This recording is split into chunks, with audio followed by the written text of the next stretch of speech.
Good afternoon, good evening, and good morning from wherever you are. Welcome to The World's Gone Insane. Let's talk about it.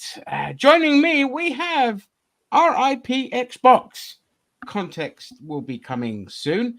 And we also have Captain Spiky Flaps, Zam. How you guys doing? Don't really care. Let's get into it. We have a fair bit to talk about, and today we are starting with gaming news. Jose, take it away, Holmes. All right, ladies and gentlemen, for those that don't know, there are rumors going around that Xbox IPs may be coming to PlayStation, such as Forza, such as Halo, such as a couple other games, Gears of War. They might be showing up, which means Xbox has lost the console wars, ladies and gentlemen. It's over. They're thinking of making Xbox like a Steam Deck, which honestly, at this point, why not? Go for it. Do what Steam you got to Deck. do. Yeah. They're thinking what their process is they're like, okay, we might make hardware if anybody wants to have the hardware, which pretty much means Oh. they're pretty much getting out of the game with Microsoft because I think they said if they don't get their Game Pass subscriptions up by a certain date, they're thinking of scrapping Xbox altogether. What was that streaming software?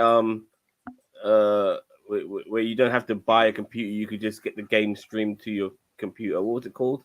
It failed, by the way. Oh, It began Google with an Glass, Google uh, Stadia. not Stadia. Stadia, whatever, yeah. Yeah. I think that's the direction Xbox are going to go, in my opinion. Yeah. They're basically going to, like, sometimes certain things like they can come out and they fail, but they just need to be revamped the second time round for it to work, so to speak. I think Stadia, unfortunately, was set to fail. People weren't ready for it. But I think now, with more people being on PCs and computers being more prominent and all of that, I think this is the way forward. Mm-hmm. Yeah, I mean, regardless of what the status is now, that is the way it's going to go. You're going to be streaming your games like you stream your TV and your shows. That's inevitable, for sure. But it's a long way away, and I say this mainly because, like, especially for America and like the UK, who there's such underinvestment in internet speeds and all this kind of stuff that it's not feasible to do it at the moment. In America, you have like what, 3 4 companies that have a monopoly on the internet, and so they don't want to really invest too much into the infrastructure because it will cost money, and they'd rather just keep all the profits. So there is that factor coming into it as well, but it is inevitable. It is how it's going to go, and we're just saying, Rick, how gaming will just become like Netflix and things like that. It'll just be streamed rather than purchased. Yeah, because Ubisoft, they're like, we don't want you buying our shit. They outright said that. They're like, we don't want you buying our fucking games. We want you to sub to the service. That's what they're thinking. They're like, we're thinking subscription-based model is going to be the way to go. And we're a ways away. We're not going to get there for probably another 10, 15 years.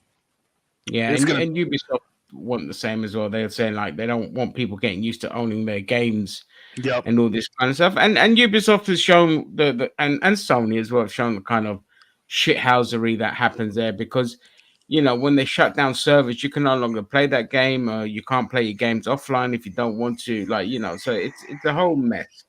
But with younger generations, that's what they're just gonna get used to, is just streaming things. And yeah, it's stupid to think about it, but with Xbox, it makes sense getting rid of the exclusivity because, first of all, the exclusives are shit. Mm-hmm. Let's be honest. Halo, crap. Gears of War is fucking stuck in the past. I know you love it, but it's the same old boring crap. I say that, and I play fucking Call of Duty, so I'm not one to talk. Yeah, you play Call of Duty, so yeah. But I was gonna say, fan base there. Personal feelings aside, yeah, okay, there is a huge fan base for things like Gears of War and all this kind of stuff, but they don't set the world alight. People. It's not like, say, a Final Fantasy or things like that where people like clamoring for it and all this kind of stuff. It's just a same game as it's been for the last 15 years. It hasn't kind of evolved. It's the story regarding Gears. It's the story that has elevated the game, but the story is superb. I've read the books as well regarding Gears. very engrossing. And even though the cover-based system wasn't created by Gears, in my opinion, they kind of elevated it a little bit. Yeah, and perfected it to a degree. Like it's like when you're like going into cover, like you're sliding in there and stuff like that. It's beautiful, and then pop over and stuff like that, shoot some people, go to another cover, and all that. It was really well done. It's one of the few shooting games I'm actually really fucking good at, which is why I other little elements, chainsaw and your machine guns. I mean, stuff like that. It's just awesome. You know what I mean? That's Halo. Okay, good if it's fun for some, but I just found it meh. I liked Halo Reach and 3, but the rest are just, there was just better stuff on PC because it was revolutionary for console gaming. That's why Halo is held in such high regard. But reality is like if you're a PC gamer, you played Halo, you're like, yeah, let's keep it real. The 360 was the peak of Xbox. If you ask most people, that's what they're going to tell you. The 360 was the console when it was the PS3, the 360, and the Wii. Most people went with the 360. I was a PS3 guy because I heard horror stories about the 360 with the constant Red Ring of Death. Yeah, Red Ring of Death. Yeah. Yep. Yeah, I have the 360. I went with the 360 first because it was cheaper.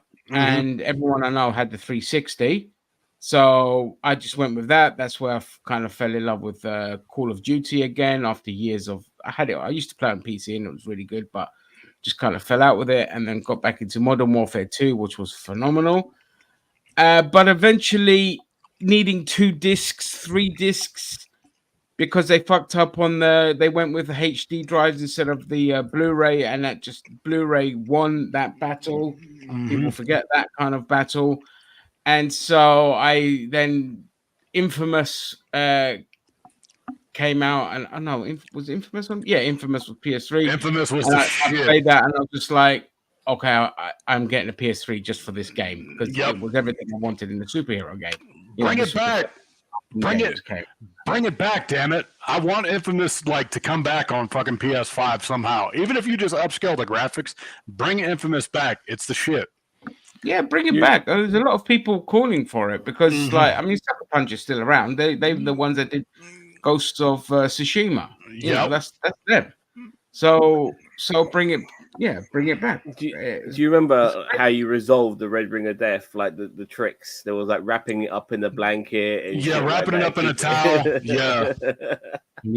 I never had it. I never had the Red Ring. I've still got my Xbox and still works. One of the lucky ones. You're one of the lucky ones. Yeah, for sure. Yeah, but I never bought.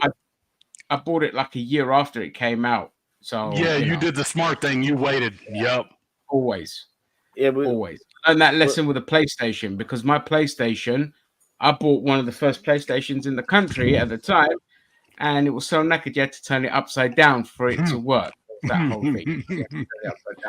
It had its spots 12 years ago. My couple of my cousins' kids who late teenagers going to university in this country. They came here and they were, they had their own apartment. They were looking to get Sky and all Sky TV and all of that. And I told them, don't get the box. Get yourself an Xbox. Yeah, because then you can watch all the channels through a 360. You can watch all your channels through that way. And I encouraged them to do that, and they did. And that was awesome because that's really getting the most. And that back then was really incredible to get so much out of a bloody console. Back then, and that's one of the cool things regarding that, and obviously playing FIFA and stuff like that. So yeah, and you're never going to watch TV and play a video game at the same time. Well, back then you weren't. You know what I mean? So. Oh, I always had the thing of running things off my PC to watch. And playing you would put your TV, you would make your PC your TV for background noise, and then you'd be like, okay, I'll scope it over if something happens, but I'm going to be sitting here playing the fucking game. Yeah, that's exactly it. Yeah, only when it was single player games. Yeah, always had something playing either on the laptop or the PC, because I always needed that background noise. Rick, I mean, there's always should be a rule of thumb: never ever buy a console at launch. There's always problems. We saw it with the PS5. Like my friend who I play Call of Duty with all the time, He bought his PS5. Remember, Jose, when Yep. Modern Warfare 2 would not work on his. Yeah, and we tried it out, and it just wouldn't fucking work for whatever reason. Yeah. It wouldn't work, but for us, we could get games eventually got fixed, and it was fine. But it never worked for him, and so he had to trade it in and get another one. Recently, got Slim, and that's because Currys were doing a really good trade deal with that. But he had one of the first PS5 consoles that, after the shipping became a lot more regular, and so, but I've just learned my lesson from years ago. Just never, and especially like when PS3 kind of first came out, there was a lot of problems with the PS3. People forget about that, and so always wait your. PS3 was a big fucking bulky piece of kit, man. It was It too. was humongous. It was fucking humongous. But that's because of Blu-ray. Blu-ray basically took up most of it, and it's amazing now. But people don't even think about Blu-ray nowadays. Nope. No, it's become a collector's market. But as for the physical stuff. But as for the future of Xbox, I know people are going to be freaking out like, oh my God, this is the end of Xbox. To an extent, it is. But as long as they've got Game Pass, y'all got to remember they just acquired Activision for like billions of fucking dollars, which means Call of Duty is going to be coming to Game Pass. Thank God. Xbox will be all right. But as far as them making consoles, other than them doing like a Steam Deck kind of thing, it's pretty much over for Xbox.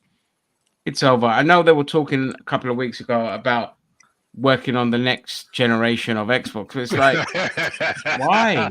Yeah. Like, don't be stupid. No one's gonna. The hype for Xbox is dead now.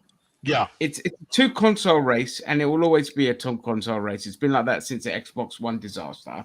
Yep. All right. It's always good. It's just Sony and Nintendo, and people always talk about Sony, but never write off Nintendo. That Switch has sold like gangbusters. The Switch, Switch is Nintendo's best console. I cannot wait for the Switch 2 in a couple of years. I'm looking forward to it.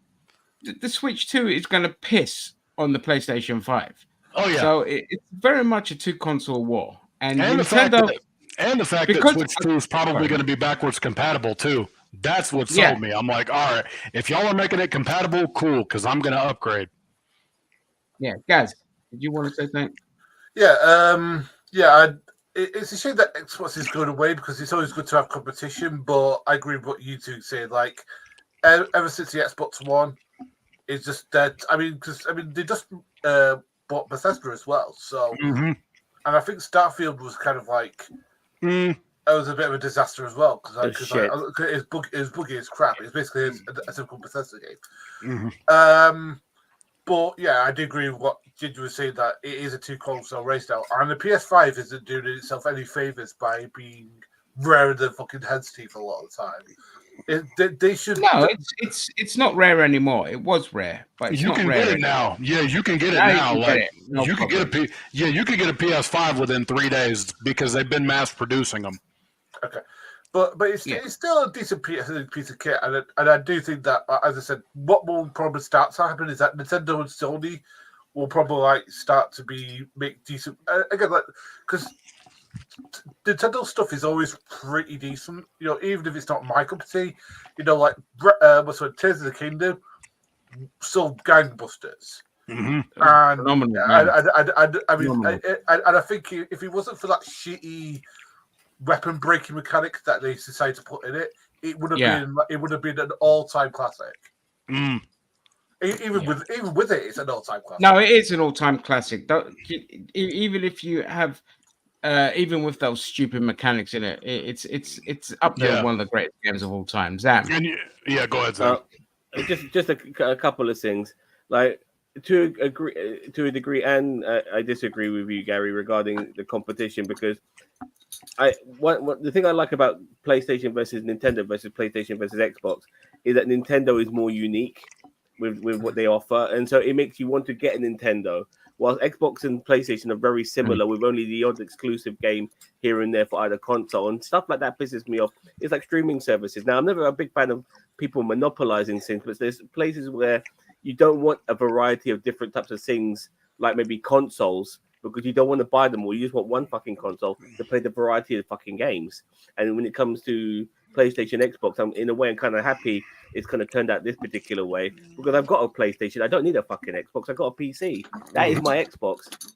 Yeah. So in a way, exactly. I'm kind of happy that the Xbox has lost the console wars, and I love the idea of Gears of War, my favorite game, coming on PlayStation. That sounds great, but I'm happy in a way that if Nintendo keeps up the uniqueness, that's what they need to do.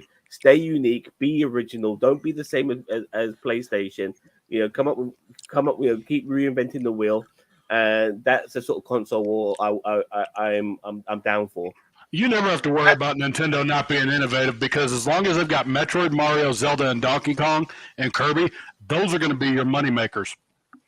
But Yeah. I'm just saying, like, those are sort of games you can still play on the PlayStation, but it's like the uniqueness of the Switch and even the Wii and stuff like that, you know, like where you're moving your body about and all of that.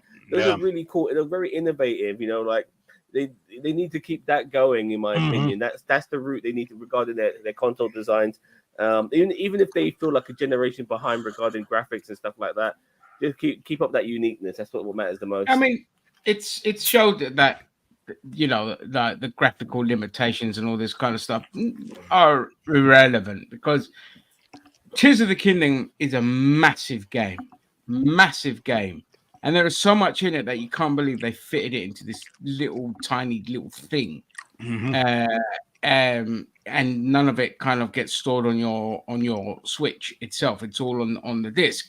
And so, yeah, the limitations prove to be irrelevant in the end. Sure, when you port some things over to the Switch, they come out complete crap. But personally speaking, I'm not having a Nintendo console for non-Nintendo games. Like that they're pretty much irrelevant. I'm getting a Nintendo for the kind of, you know, the Marios and the Zeldas and all this kind of stuff. Gaz? Yeah, like, I mean, because the thing is that we also having like Nintendo versus PlayStation will also hopefully give us some really interesting new IPs that is console exclusive. I mean, I'm hoping that Sony will just take another shot and bring us another Last of Us or another God of War or something. Oh, they will. They will. I want Nintendo to bring out like another Splatoon or something like that. Just where it's something just unique and interesting. Because I agree with you. Like, for example, the Wii was an interesting. Wii U didn't work out as well, but the Switch is so versatile that you can just it's literally like a Game Boy and console in one, which is such a fucking good idea. The only thing that I think could keep, again with the whole graphic things, I don't think it matters because I think people would prefer good gameplay over graphics. They prefer to have a good story. Because I mean, like, for example, I love Vampire Survivors. It's literally like a top-down thing where you're literally going around.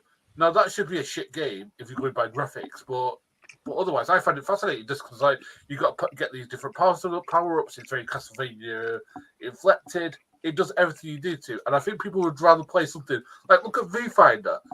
A lot of that is a little bit janky, but it's a brilliant game because it's an interesting concept. Yeah, Zam. I'm just actually revisiting what I said earlier regarding the different consoles. Hey, quiet you. Wait. Let me get in there. Okay.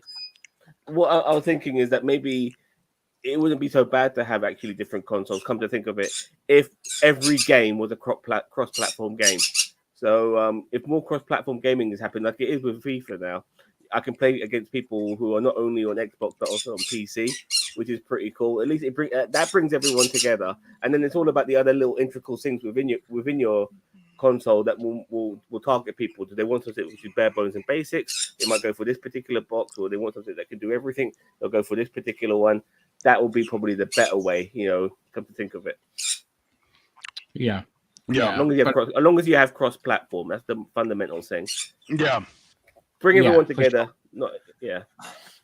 Yeah. I mean, Sony were the ones that were always like vehemently I agree. Yeah. Yeah, like Xbox have been very like kind of pro-consumer in one regard, and Sony have been the complete opposite. Especially since the American market, the American sector seized control of it. That's where Sony's become a lot more fucking frustrating to deal with. But yeah, I mean, in terms of console variety, I think now look at the end of the day, mobile's going to win. Yep. All right, let's be perfectly honest.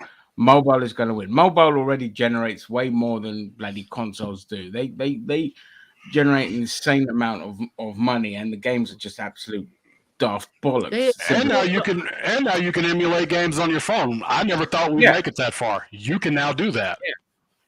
Look, You're right. I don't get it with mobile gaming because I've played sometimes I'm just sitting in my cab waiting for a job, and I say, okay, let me just download this game, and I think to myself, there's fucking ads in everything I play. I can't fucking play a game without being sold shit every 5 minutes or 5 seconds even. How is mobile gaming so popular? I just don't get it because it's that endorphin thing in the back of your brain. Yeah, That's what it is. It's like you got to get that. You got to get that dopamine. You got to be like, oh, I did something. It's that. It's slot machines. Yep. It's just slot machines. Just think of it as slot machines. And you know, for the idiot casuals that kind of don't think about it, they just spunk their money away like it's nothing. They're like it's like a slot machine for them. They don't understand the ramifications that these arseholes have had on the entire industry. Because people like, you know, EA, Activision, all these companies, Ubisoft, they look at mobile gaming and they just want that. We want that on console so much. Why are these people not doing the same? And so this is why you keep getting live service after live service that's just constantly failing. They want to try and stiff you all the time. And I get annoyed with people because every time these arseholes churn something out, everyone gets excited. And it's like, what are you doing? It's the same crap as before. And it's even more greedy, even more egregious. We saw it with Suicide Squad. And do you think Warner Brothers are going to learn their lesson from that? Fuck no. No. They've already said, despite the failure, they want to go double down on live services. Yep. Well, apparently, and I say the word apparently, they're going to bring out another Arkham game. They are. No, they got that. They got that that meta The game, VR haven't one. they? No, it's not VR. About? It's apparently it's going to be like the third person one, like the other ones are. I don't know. Yeah, I don't it's think too little too late though, because the old Rocksteady team is gone. Mm-hmm. So that's it's like basically Gotham Knights. It's not going to have the same kind of oomph as the previous one, and we know it's just going to be a pile of live service shit. They're not going to do anything different. Nope. You know. I predict Suicide Squad. Let's roll.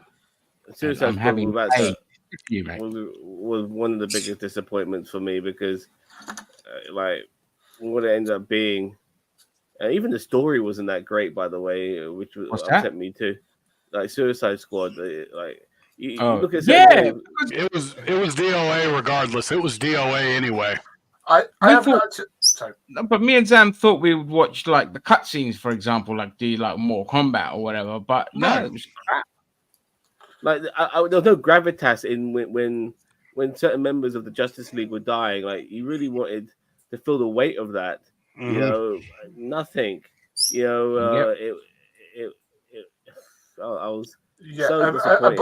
And plus the fact is that they got the Fabian.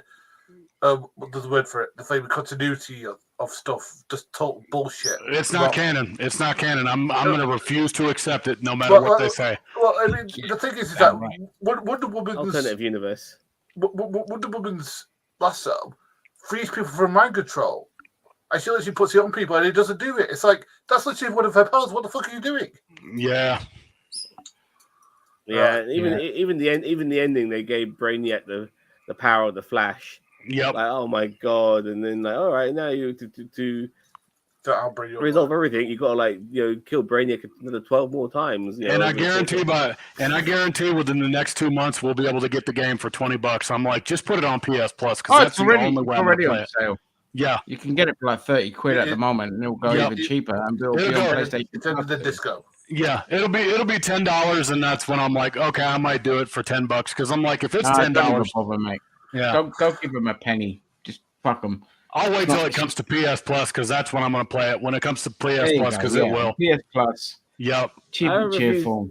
I refuse to put myself through it. I haven't played it either.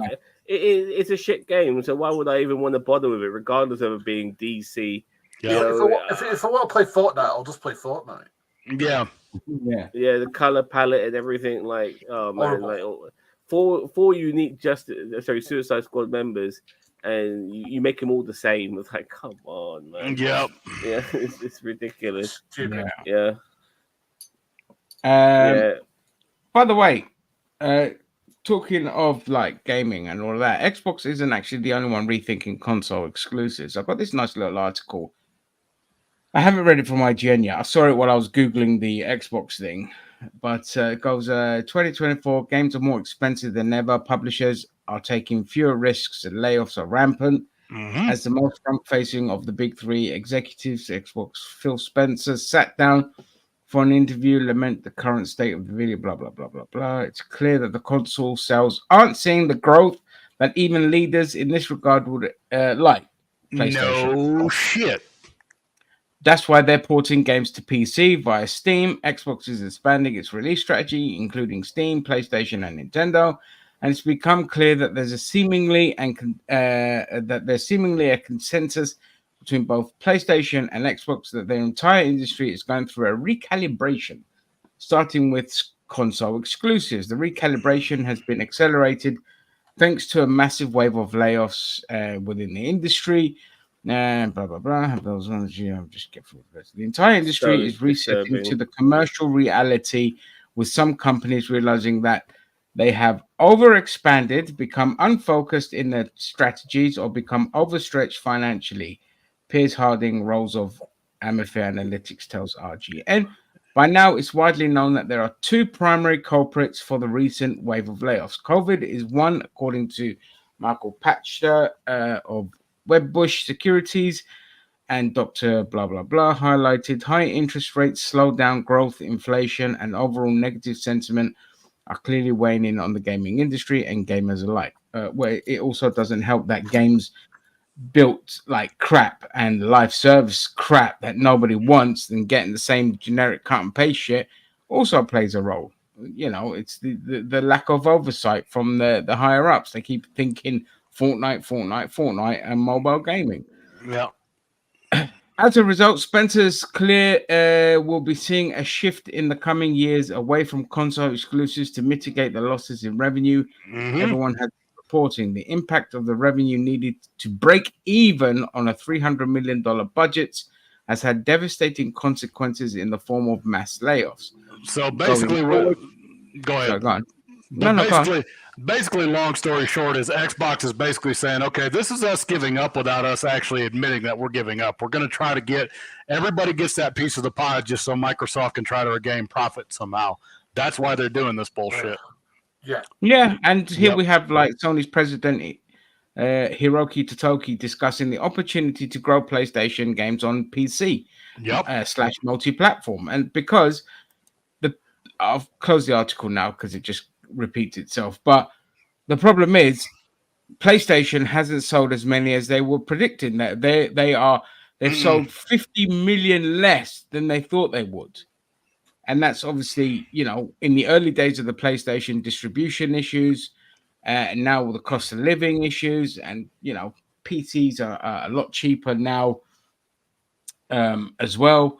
And it's just plus mobile gaming. Let's never, ever underestimate mobile gaming. Of course, people aren't buying consoles like they are. Gaz. Okay. But the problem with PlayStation is, and this is going to be a genuine question to everybody in the panel, maybe the last PlayStation exclusive that was new.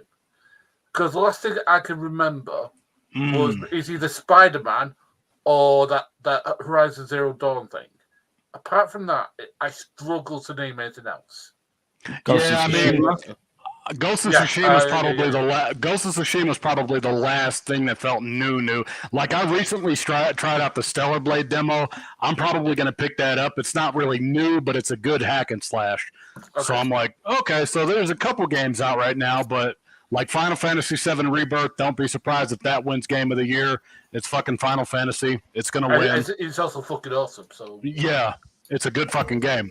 It was crazy how many like Samurai or Feudal Japan style games came after Ghost of Tsushima. Like there's several. I can't remember them off the top of my head, but they all feel like clones of that game. Yeah, Rise of the Ronin is definitely like that because I've been playing Rise of the Ronin. It's like Dark Souls meets Ghost of Tsushima.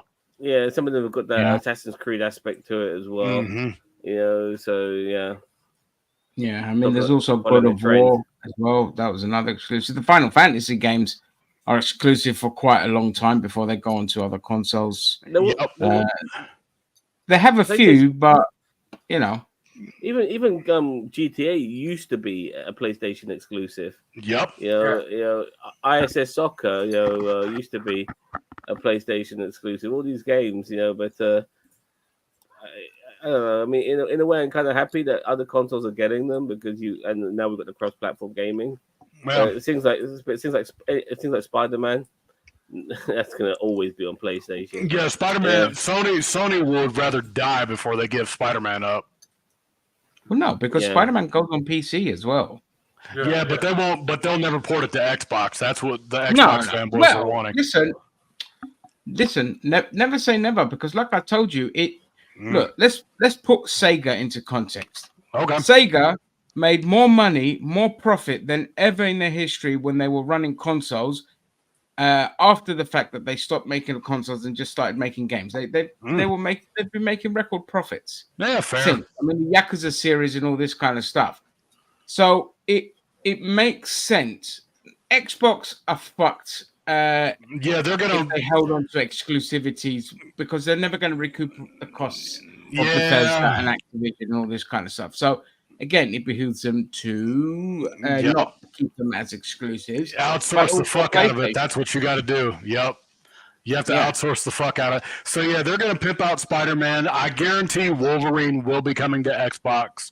I don't see Wolverine staying a PlayStation exclusive. No, I don't think so. It'll probably be a PlayStation exclusive for like 2 months and then it'll go to PC again. Something like that. Yeah, the same with PC. It'll be like on there for like 6 months, a year, and then it'll come over to consoles. Don't own the rights to the X-Men, so it's different. They still have their grips on Spider-Man and his Rogues Gallery and his Ally Gallery. So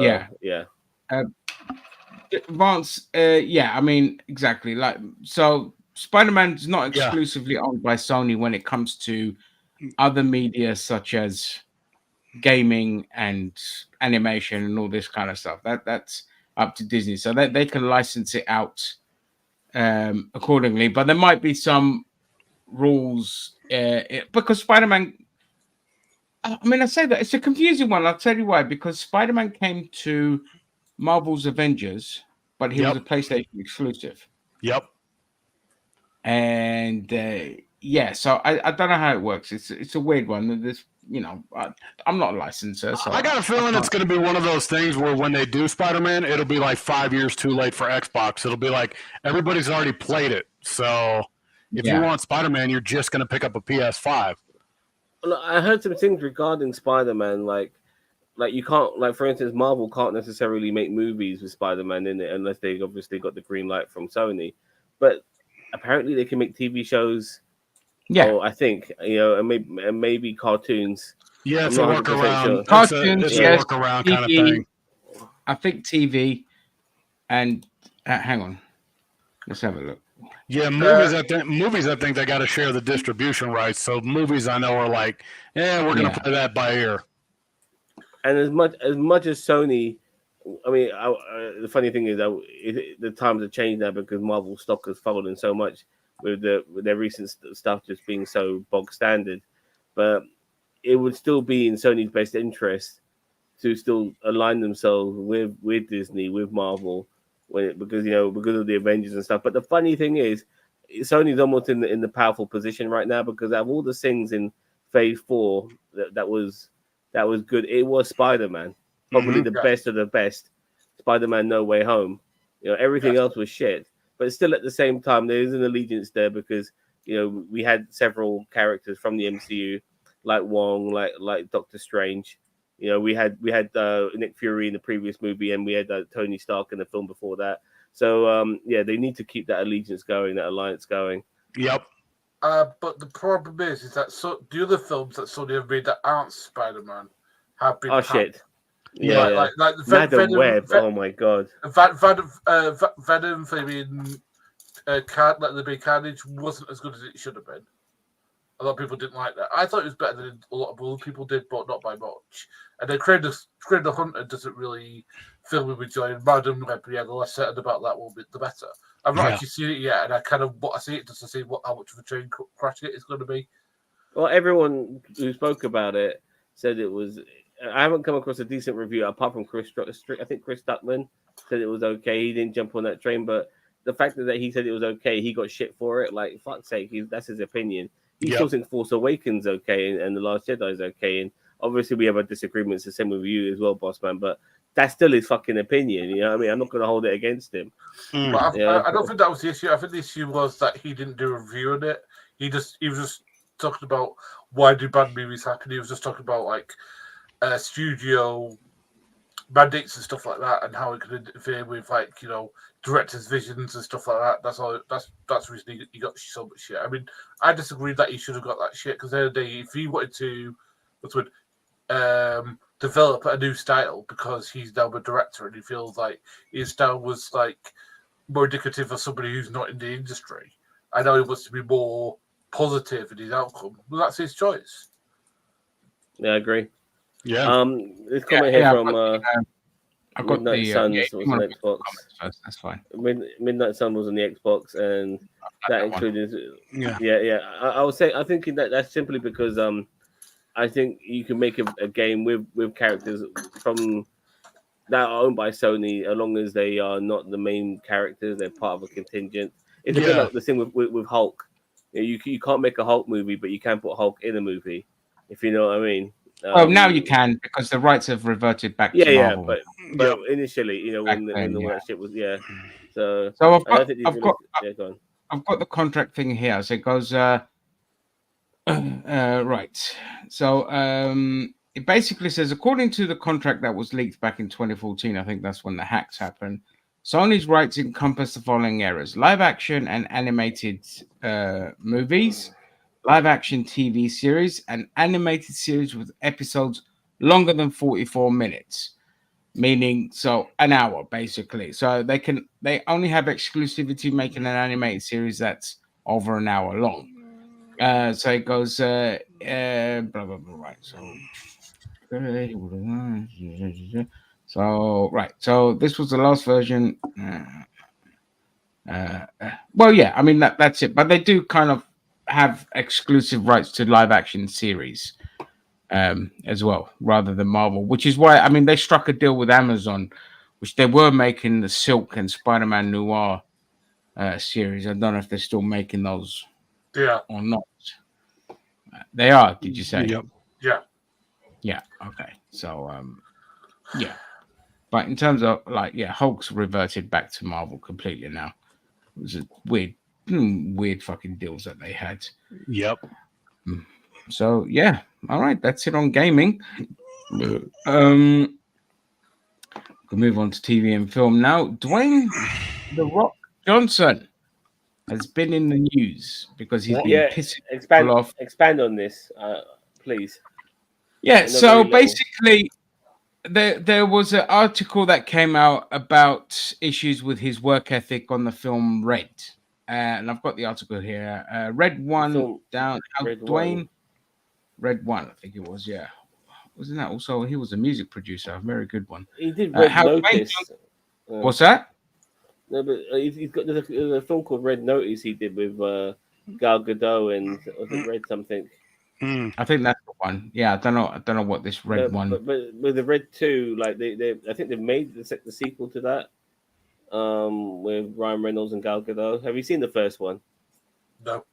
No. Yeah. God awful. Yeah. Yeah. Oh shit. The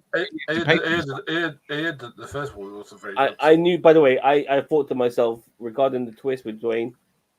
I thought to myself, yeah, he's not who we think he is. I picked up very early, like. Yep. I picked up on that straight away. Yeah. Right. So basically, fuck off with these stupid cookie things. Yeah, it was. All right. So look, there was basically Becky. a thing that came out about The Rock and his kind of work ethic on that film. He will take like up to 8 hours to come out of his trailer. So instead of like a morning shoot, they'd hours? have to shoot in the afternoon, and he would just piss in bottles rather than go to the toilet. Couldn't be bothered, and it basically forced the film's budget to balloon by $50 million. Yeah, good luck making profit with that. Yeah, well, it was a Netflix exclusive, so Oh, okay. So, 8 hours. 8 hours, 8 dude. hours. Jesus. 8 Yeah. hours. That's a day's worth of work. Mm-hmm. yeah, it goes. Yeah, and like I think Ryan Reynolds kind of him and The Rock basically clashed over Dwayne's lateness and all this kind of shit. He's And, turned into a fucking diva, man. Yeah. yeah, he's a right fucking Yeah, and this is what people happens aren't when happy. this is what happens when you got like $500 million.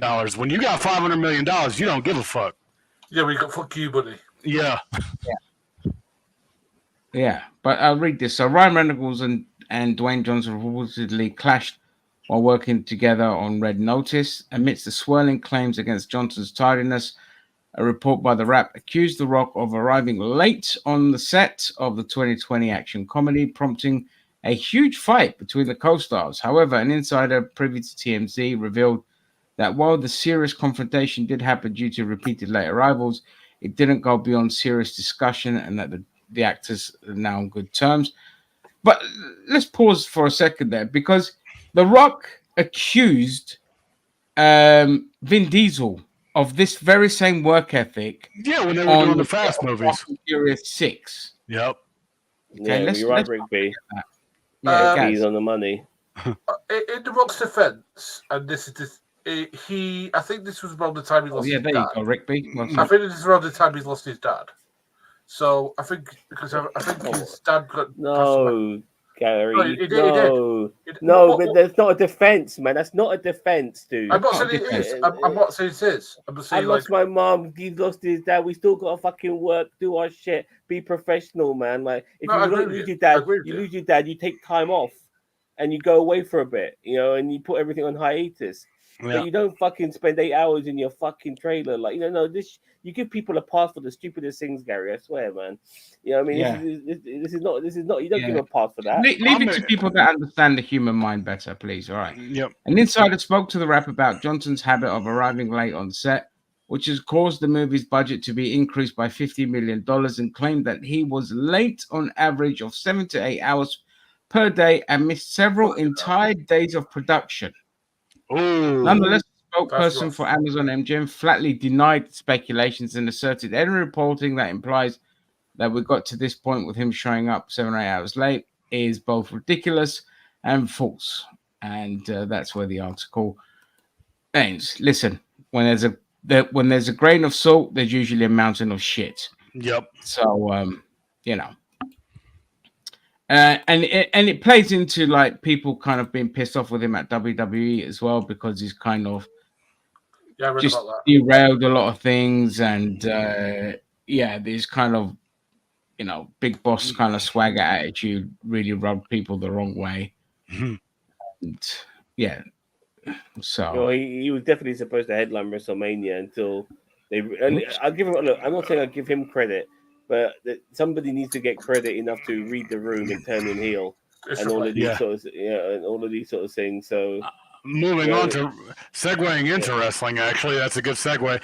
Roman actually did one of the greatest things of all time. He mastered "That Doesn't Work for Me, Brother." He was supposed to lose last year at WrestleMania, and he went up to Vince and was like, he and Heyman went up to Vince and was like, yeah, we're not going to do that. We're going to go ahead and we're going to have me win so I can have my bloodline featured more. And then that way, when Cody wins at WrestleMania 40, it'll actually mean something. yeah, and in a way that was Yep. it it was worked better out for the to do best, it. but Yeah, people weren't fucking happy No, they about weren't. it. Nobody give a They fuck had- about the bloodline, they dragged that out point. like after that with what happened with Sami Zayn and so on, like it was kind of It was kind of there. Yeah. And now like you really like you see it now on SmackDown and stuff like with Solo Sikoa running the show, so to speak, and they just like come on, it's like resurrecting the NWO. You know what I mean? It really is. But talking about The Rock, what GT said, that article I read said that he was throwing his weight around, and that Triple H has to basically play like babysitter to him, to basically like as a buffer to all the other wrestlers, basically. Yeah, it's like I mean, this shouldn't be surprising to anyone, and TKO are going to end up shooting themselves in the foot by doing what they did by giving him shares in the company, because he can throw his weight around. Like nobody else has $30 million to $50 million worth of stock, and that they fucking gave him that stock. He didn't buy it. Yeah, they gave it to him. That stock, and it's going to come back to bite them in the ass, because if he's doing all this diva shit and eventually wants to take more control or whatever, they're going to have to step in and be like, right, you're out. Yeah. And then that's going to cause a whole media furor, and we're going to end up with Black Adam again, because Black Adam should have been a big red flag for everyone. All right. And it was, because people, let's not forget, people weren't happy with The Rock coming back and fighting with Roman and all this kind of stuff. It was like boring crap. Don't need this. It's only that The Rock embraced it and did a great job as a heel, and it was fantastic. It was one of the best things to see in wrestling. But the thing is, now he's just kind of stepped away from it, and it's just like you edged people, and then you've moved away, and that's shit. Because then you're going to come back and you're going to take all the attention away and all that, instead of carrying the momentum to SummerSlam or whatever. And yeah, it's a very dangerous president. They need to kind of keep him in check. Yeah, and it hurts Cody, because Cody, they basically said, like Meltzer Magoo was like, yeah, here's the deal. They don't really have any plans till SummerSlam. And I'm like, really? Is anyone surprised by this? This is what WWE's done for years. Usually after WrestleMania, they coast until SummerSlam. And they're going to do that again. So it's not surprising. Yeah, like there's no aftermath of the Bloodline feud. Like he beats Roman Reigns, has a little chat with Dwayne on Monday Night Raw, and that's it. Yeah, like, it's all said and done. Like nothing. Like there's no dealing with Solo or anybody like that, or Jimmy Uso. Nothing. Now I'm gonna be fighting has been fucking AJ Styles. You know what I mean? Yeah, exactly. And I think they shot themselves in the foot, because WrestleMania should have been part 1 and SummerSlam should have been part 2. And so the build up, because it should have been also like Roman Reigns shouldn't have gone away until SummerSlam as well. Yep. So they built up the feud between him and The Rock, the Bloodline, plus Cody, all this kind of in there, Seth Rollins, like a whole mess of people, a whole hodgepodge of people within there. You can also get Judgment Day involved with Damian Priest being a champion. So you've got like this whole fucking bed of chaos, and then it all pays off at SummerSlam. But instead, we've got the WrestleMania moment, which was wonderful, but no payoff afterwards. It's just like, that's bad storytelling. It is bad storytelling. Yeah, you finished it. Okay, so you finished the story. Now what? Yeah, exactly. And unfortunately, like I said, NXT cuts happened today. Mm-hmm. Is this today? Yep, today. NXT cut. So Drew Gulak has been released. Mason, who the hell's Mason? Daryl Mason. I don't know him. Vlad Pavlenko, Ezekiel, Balagan, Kia, Saint, blah blah. I don't. The only one that's got any sort of talent is Drew Gulak. Everyone else I couldn't give two shits about. Yeah. Drew Gulak kind of, even though he apologized for overstepping his boundaries with Ronda Rousey and all of that. That was pretty much it.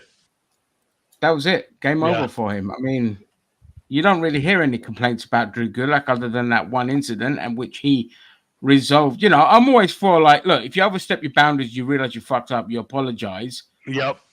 Unless you've overstepped your boundaries. I'm talking R words and SA and all this kind of stuff. But this was pulling on a drawstring. Okay, it's not appropriate. You apologize for that. And then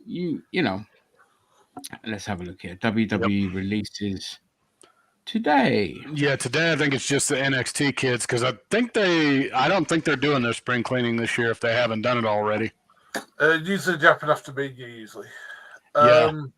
So But- Blanco Well, Ezekiel I will say though that Drew McIntyre has been so good. So even after Mania, he's just been the like best thing.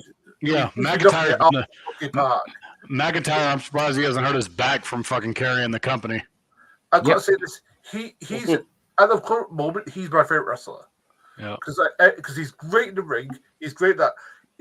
Maybe second is Joe Hendry because he's been carrying TNA as well. Oh my God, Joe Hendry as well. Fucking brilliant. Oh, but Yeah. did you see the thing he did this week where he basically took Creed and started like doing that was awesome. Yeah. Absolutely brilliant. I will See- get you fired. Like, CM Punk owes so much to Drew McIntyre to keep his ass relevant whilst he's been Yep. injured. So yeah, props to Drew for doing that. He's been absolutely superb. I wasn't the biggest fan of Damien Priest cashing in on him, and I've always said that they need to change the method of the cash in now. Like they need to get what rid they of should it. do.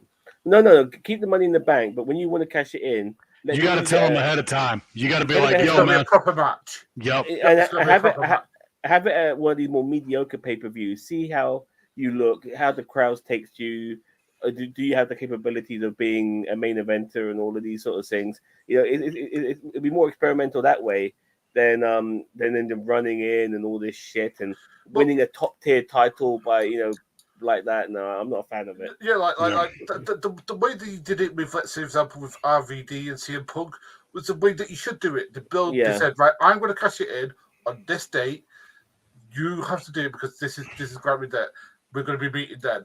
You Yep. let you put it in the perfect place for you. Like CM Punk did it in Chicago, RVD did it in the ECW One night arena. stand too. Yeah. Yeah. And that's how you do it. And then if you're a heel, what you could do is you could say I'm cashing in, and then what happens is the heel could just go out, beat the fuck out of the babyface, still win the same way they always usually do. The only difference is he just announced, "Hey, I'm cashing in. I didn't tell you it was going to be a fresh match. I just came to beat your ass, and I'm taking that belt from you." So it could work both ways. Yeah, exactly. So Yeah. Yep. I'm interested to see because, like, the FTC, they banned non-compete around the In United the States. U.S. Yep. In the US, they banned it. I don't know if that's coming to law now, or is it going to come into law? Obviously, corporations are going to fight it at the Supreme Court and all this kind of shit. But if that's the stupid, case, that are law. these, I mean, it's a ridiculous law. It's bullshit. It's just there to Yeah. punish workers. I mean, the concept of it, it's just like it's so fascistic to say that, you know what, you can't better yourself, you can't go work for a competitor and get paid more money. And that's the main thing about it. Like, you have to move states and all this kind. It's so stupid. It just makes me laugh at that land of the free shit. It's like, a guy free is so free that he's not allowed to work with the corporation told him he can't do for 3 months. It's ridiculous. Yeah. You know what I Absolutely mean? It's ridiculous. In fact, while you guys talk about that, I want to check. I've always hated the non-compete thing ever since they started doing it in wrestling, because I'm like, I miss, like, when a guy got fired, he'd be on the next program the next day. I miss that shit. Like Scott Yeah. Hall when he joined WCW from. Oh yeah, when he came through the crowd. Yep. Yeah, like he was on Raw just so he was on. Well, I'm not sure what it was, but he was on WWE television just a couple of days earlier, Yep. and then boom, and there he is. But the Yeah, thing is, Yeah, the reason that sort of stuff works is because there would be this sort of like merging of, are they supposed to be here? Yep. And they could like lean into that. And what are they doing here? Like for example, like if that is true, that'd be awesome for storytelling because they could just basically have a guy be released from like WWE or TNA or AEW, just come into their show, and they could just build storylines around that. Yeah, the only downside is now with the internet and everybody having access to it, you're going to tell right away, like, oh, so-and-so's backstage. It's like, okay, great. Fuck, I wish we didn't know that. well, you can hide things, but it does require a lot of work. Yeah, it's not easy. It's like CM Punk coming back onto like the rumors were there, but like it was very hit and miss. If considering of his stature within the WWE. Yeah. So when he Here we go. So regulations. So from the 24th of February when it was first announced, the regulations come into effect in 3 months. Okay. So 4 right months, about 120 days. Okay. So after 120 days, they were. This is probably why the WWE released a whole bunch of people as well, because in 4 months' time, around the SummerSlam time and all this. No, is it SummerSlam? Yeah, around there. Yeah. Yeah. Once wrestlers are released, they'll just be free to kind of go off, and that's how it should be. It's the most stupid thing. But I just realized they still get paid. By the way, Yeah. when they get released, they're still paid right up until the day that they can't compete.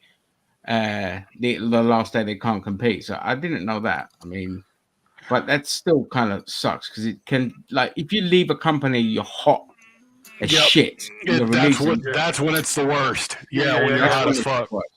Yep. Yeah, Yeah, that's I when mean, it's like, the worst.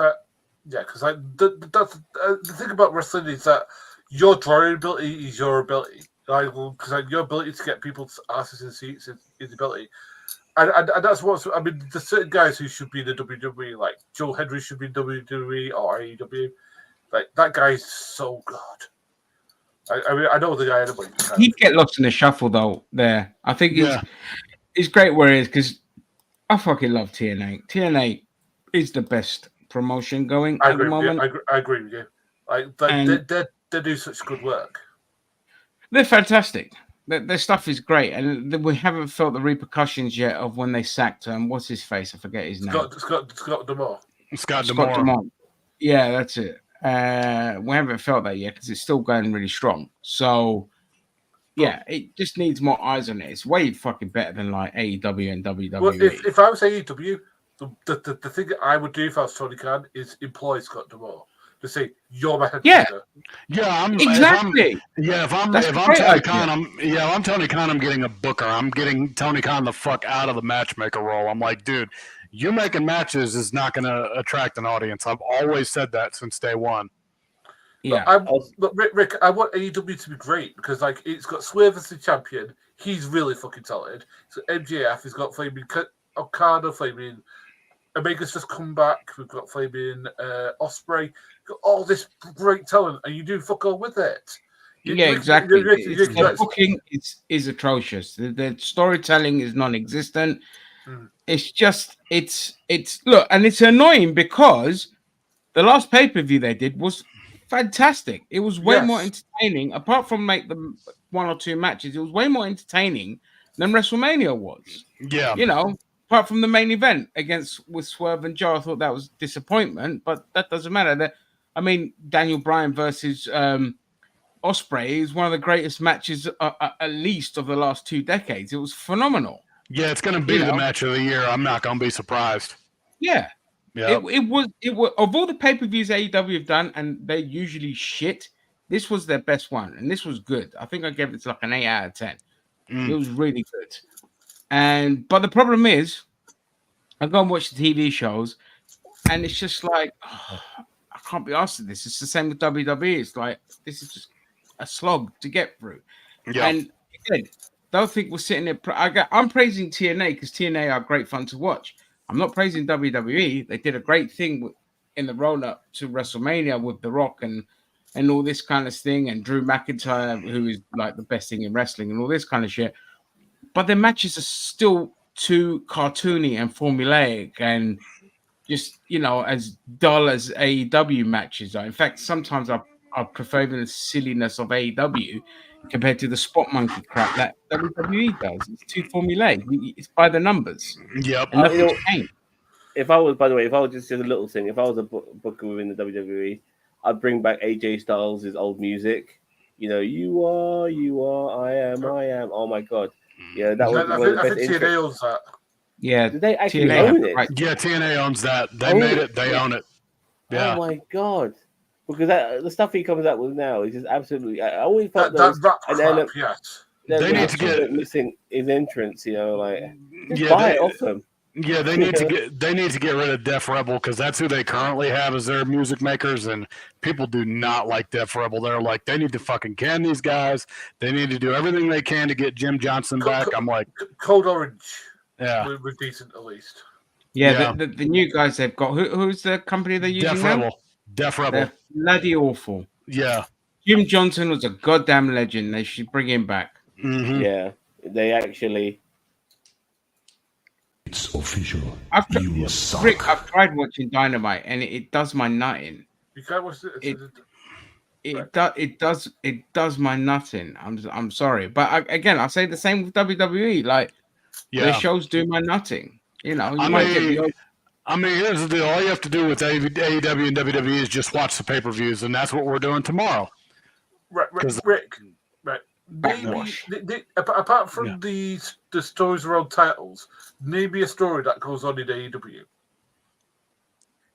Yeah, the stories was pathetic. That was sorry.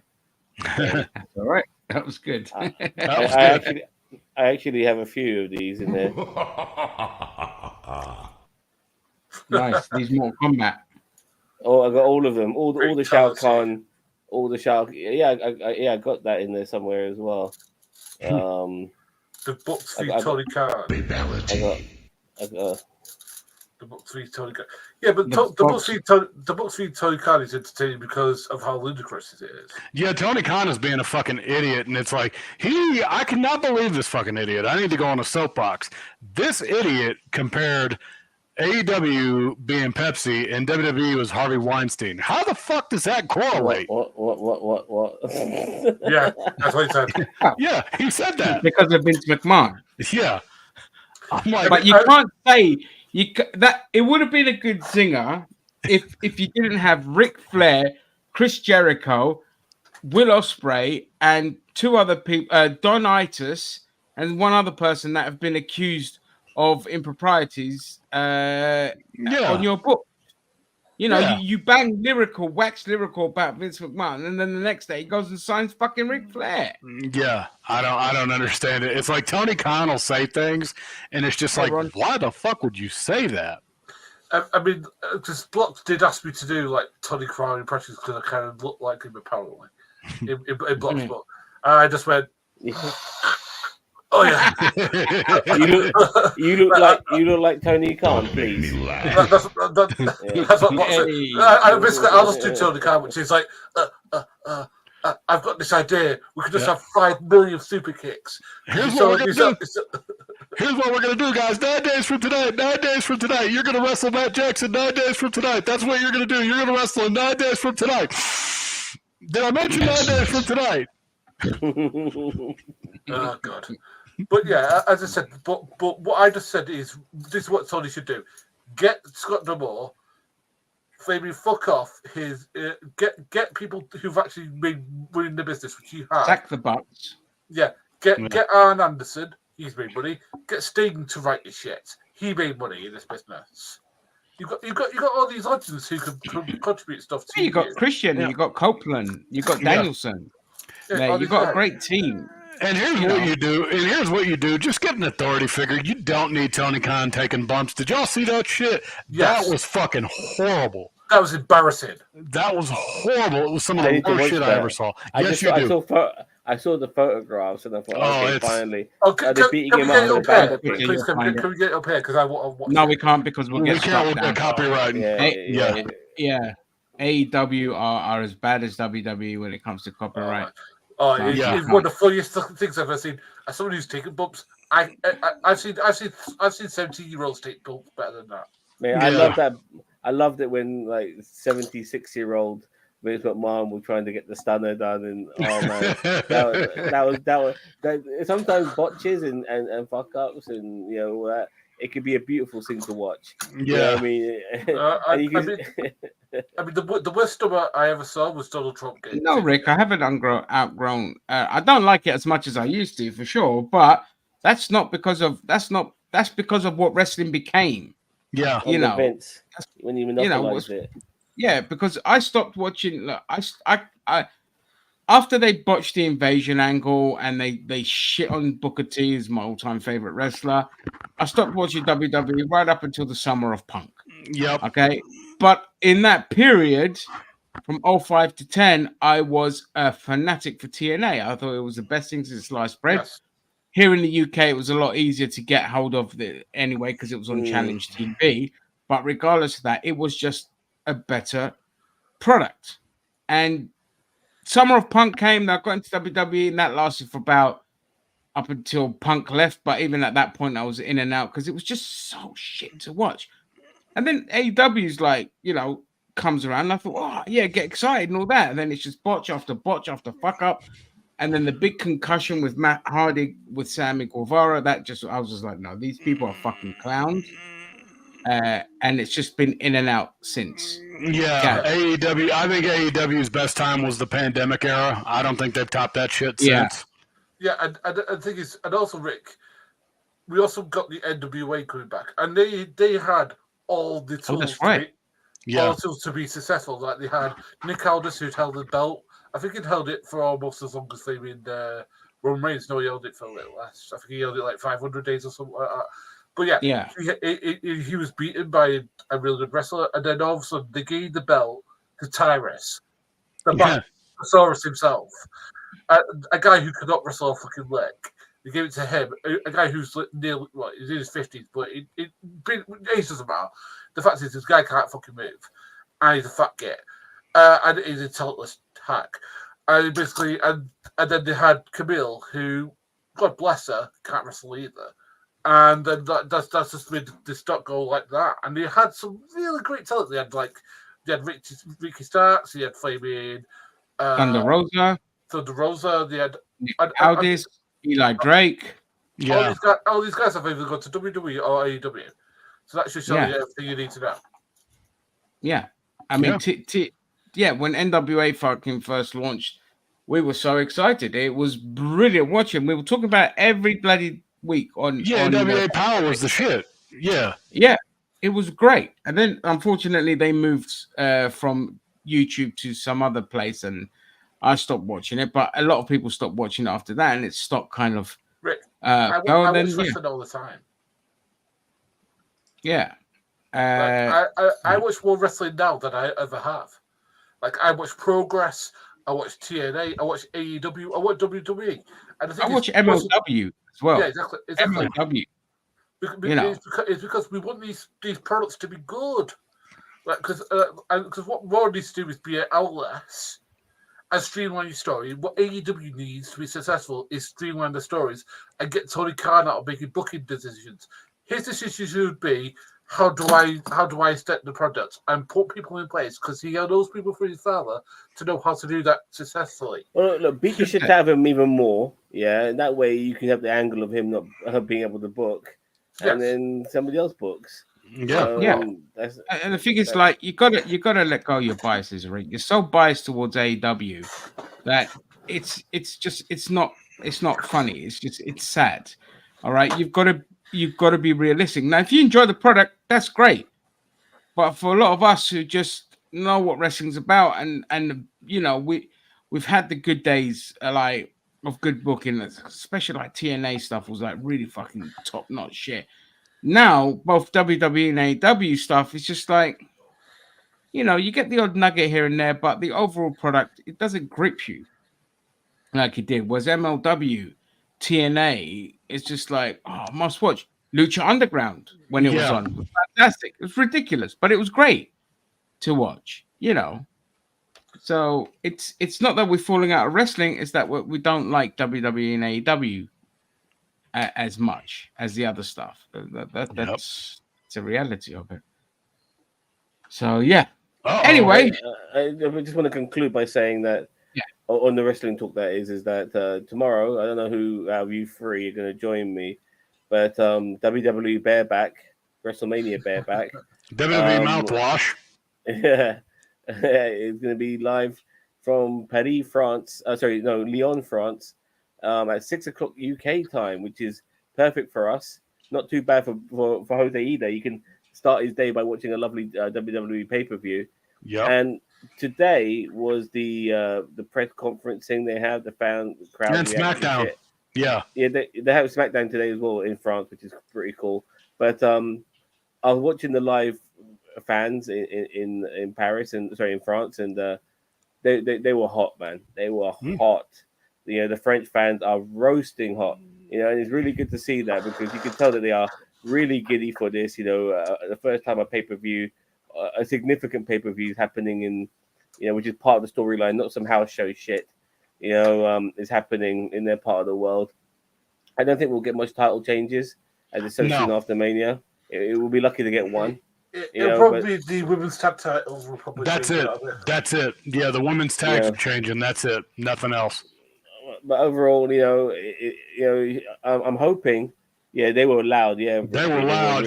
They were really loud. So I'm hoping that regardless of how the show is, that crowd will elevate whatever the rating we might give the crowd will add it up a notch or two because they're going to be hot. Considering how shit the Flaming Australian was I was so disappointed with the Aussies, but I don't want to necessarily put it all on Australia, as in let's maybe the people from Perth. You know, maybe if it was in Sydney or Melbourne, you know, maybe the crowd would be. Melbourne has the big indie wrestling scene, so maybe in a different part of Australia. Because that I was very disappointed with the Perth crowd. It wasn't solid. It just wasn't as boisterous as I was hoping. It should have been super boisterous. You know, so and you can see those French fans. They are frothing at the mouth, and they can't wait. You know, so it's going to be really cool. It's going to be really cool. Fun fact about Australia. So obviously, my mum. She moved to Australia when she was like 2 years old. So she spent like 17 years of her life in growing up in Australia, and they lived in Melbourne. And I remember one time I was talking about wrestling and I was showing her like this Andre the Giant stuff. And she's like, I've met him. She's like, my dad used to take us to the wrestling shows and he did a tour of Australia at the time. And then when I watched the documentary, I was like, holy shit, it ties into what my mom was saying at the time because she was in Australia at the time. I was like, fuck, so she's actually met Andre the Giant. She remembers just like her dad, like my granddad, talking to this like big fucking guy and all this kind of shit. Well, funny enough, Melbourne they should have gone to. When they were doing the French press conference, the one particular wrestler that they were kissing ass with was Andre the Giant because they've got a lot of French Canadian wrestlers. But you know, and so people like Kevin Owens was there speaking French to the fans and stuff like that. But they actually haven't got any. But Sami Zayn as well. Well, he wasn't in that conference. But the point is, they actually have like when it comes to actual French wrestlers, you know, Andre the Giant was the one that they paid respect to. Yeah, because he's actually from France. I don't know if there's any other French wrestlers I can think of, actual French ones. You know. No, I can't really think of any. No, French Canadians. French Canadians. You know, Rene Dupree and all of these guys. They're all French Canadians. You know, so Chris Benoit, French Canadian. I mean, all of this. So, yeah. Yeah, sure. All right, so 6 o'clock. Join us tomorrow for that. We ain't finished the stream, obviously, but make sure you join us. It'll be a lot of fun. 6 p.m. UK time. 1 p.m. Eastern and 11 a.m. wherever you are, Jose. Okay. So is it 11 or 12? Is it 12? I have to see. Let me see what time it comes on in my area. I think it's 12. It's 1. No, it's 1 p.m. Eastern. So whatever time that is in your area, I think isn't that 10 o'clock Mountain time? Yeah, 10 o'clock. 10 o'clock my time tomorrow. Yep. Yeah. Damn. So, yeah. Cool. All right, then, Jose, we're going to go into politics now. Okay. I will see you before you go, I just want to show you. Actually, can we talk about one thing before you go? What? Okay. X-Men 97. It's the shit. It's the shit. It's the shit. It continues to be great. I thought no spoilers. I'm not going to spoil, but I thought it would go downhill. Yep. And it's not. It just continued to be just so fucking good. All I'm going to tell y'all, is the end of this week's episode. You're going to go, fuck yeah. Oh no, I watched this week's episode. What I mean is no spoilers for people in the comments. I'm having a good time with it. With that ending this week, I was like, fuck yeah. Yeah. So it's very good. Last week, Jose. Yep. We had a day in this country called St. George's Day, and I decided to create a little montage thingy for that. And we are going to talk politics after this anyway, but we're still going to be talking about Oi geezer, cunt, cup of tea, love. Cheers, governor. Stupid English cunts. Wanker.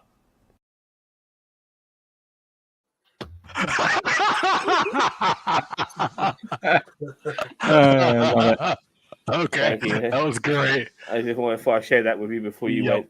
So yeah, all right. All right, guys. Thanks for having me. I'll see y'all tomorrow. Peace. Welcome. See you, Take care, mate. mate. Take Bye-bye. care. Bye-bye. So these are from my TikTok treasures.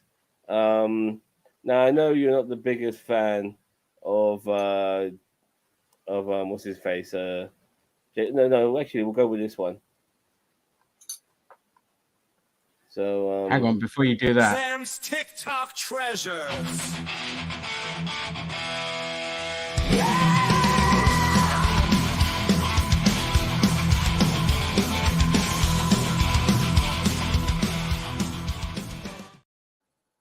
Now, you know, people go on about Muslim grooming gangs happening around the United Kingdom and stuff like that. Well, check out this. 21 convicted in West Midlands child sexual abuse. The Rochdale gang were disgusting and vile, but I never heard of the far-right lawless pricks raise their voices about this. I wonder why. Maybe it doesn't fit their agenda. And look at them. Yeah. Yeah, You know, I know about these lot. I think the ones that were doing like with babies and things like that as well. I think so. They're like really fucked up. I think so. So that's one. Groomers are groomers. Like, yeah, it doesn't matter where they're from.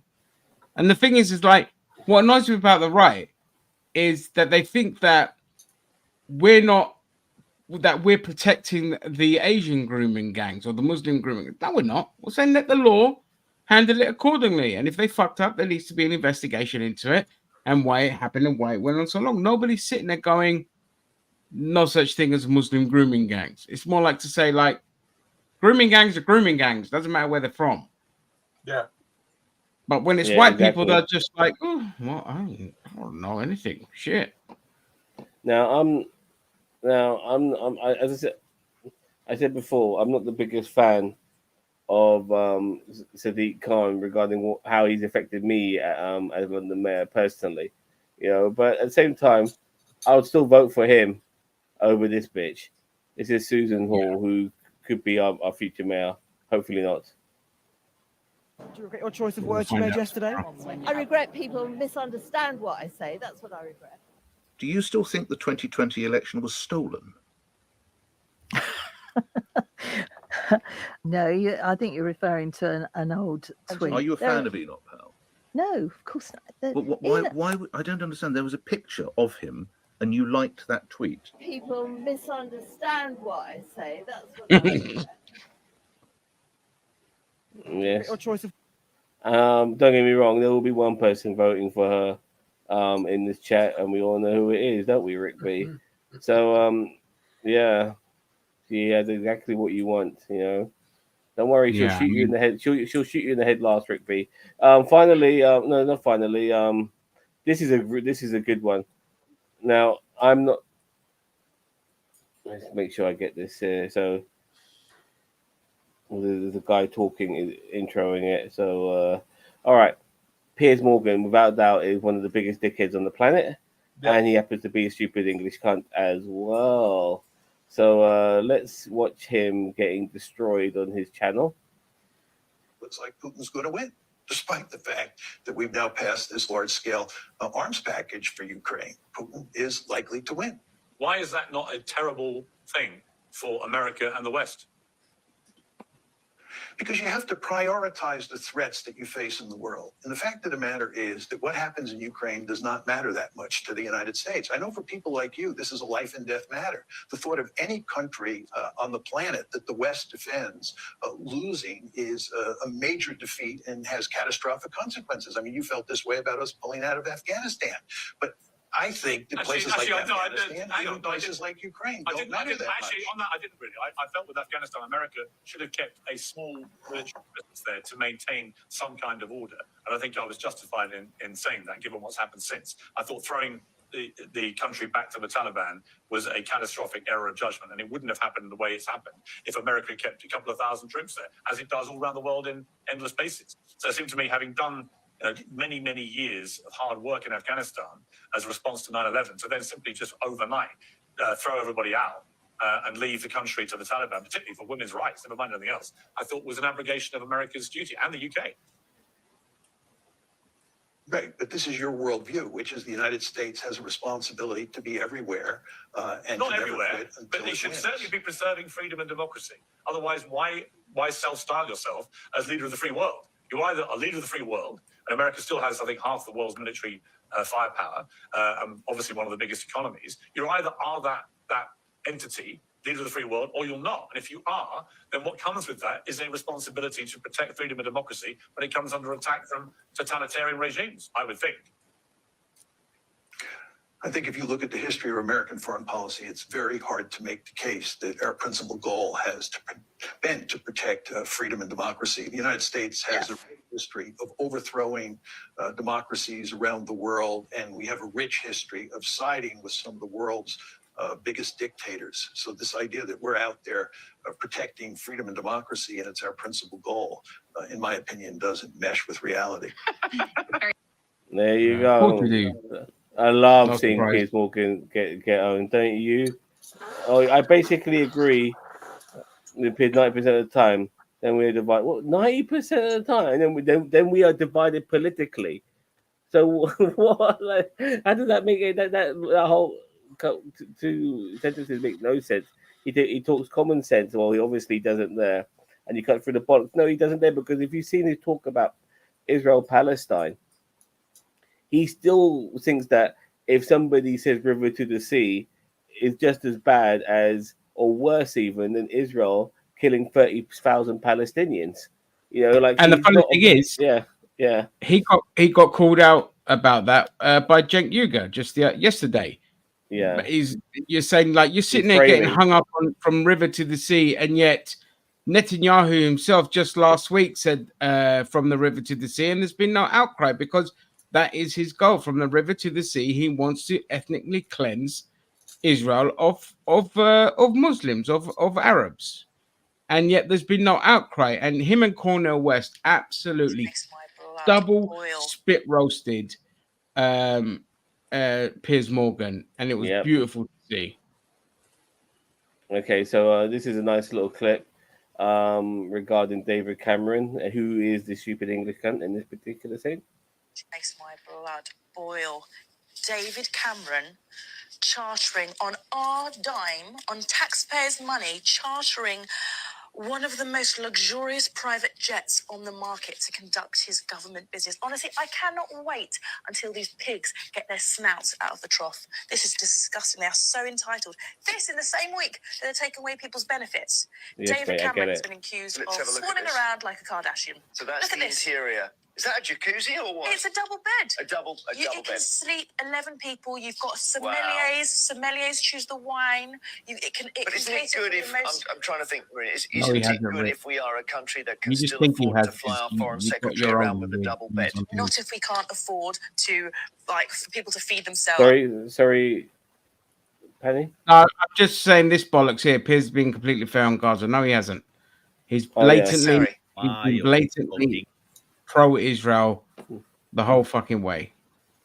He is, yeah, because he's not looking at things objectively whatsoever. He thinks that Jewish people are getting screwed over at universities when there are Jewish people at universities. Most of them are Like- leading the protests. Yeah, and then there was that famous clip. I'm sorry, I tried to find it last week, but there was that clip of this one woman who tried to start a ruckus by walking in the middle of the crowd with the word Jew on the front of her shirt and Israel on the back of her shirt, and people just started ignoring her. Her husband is filming her.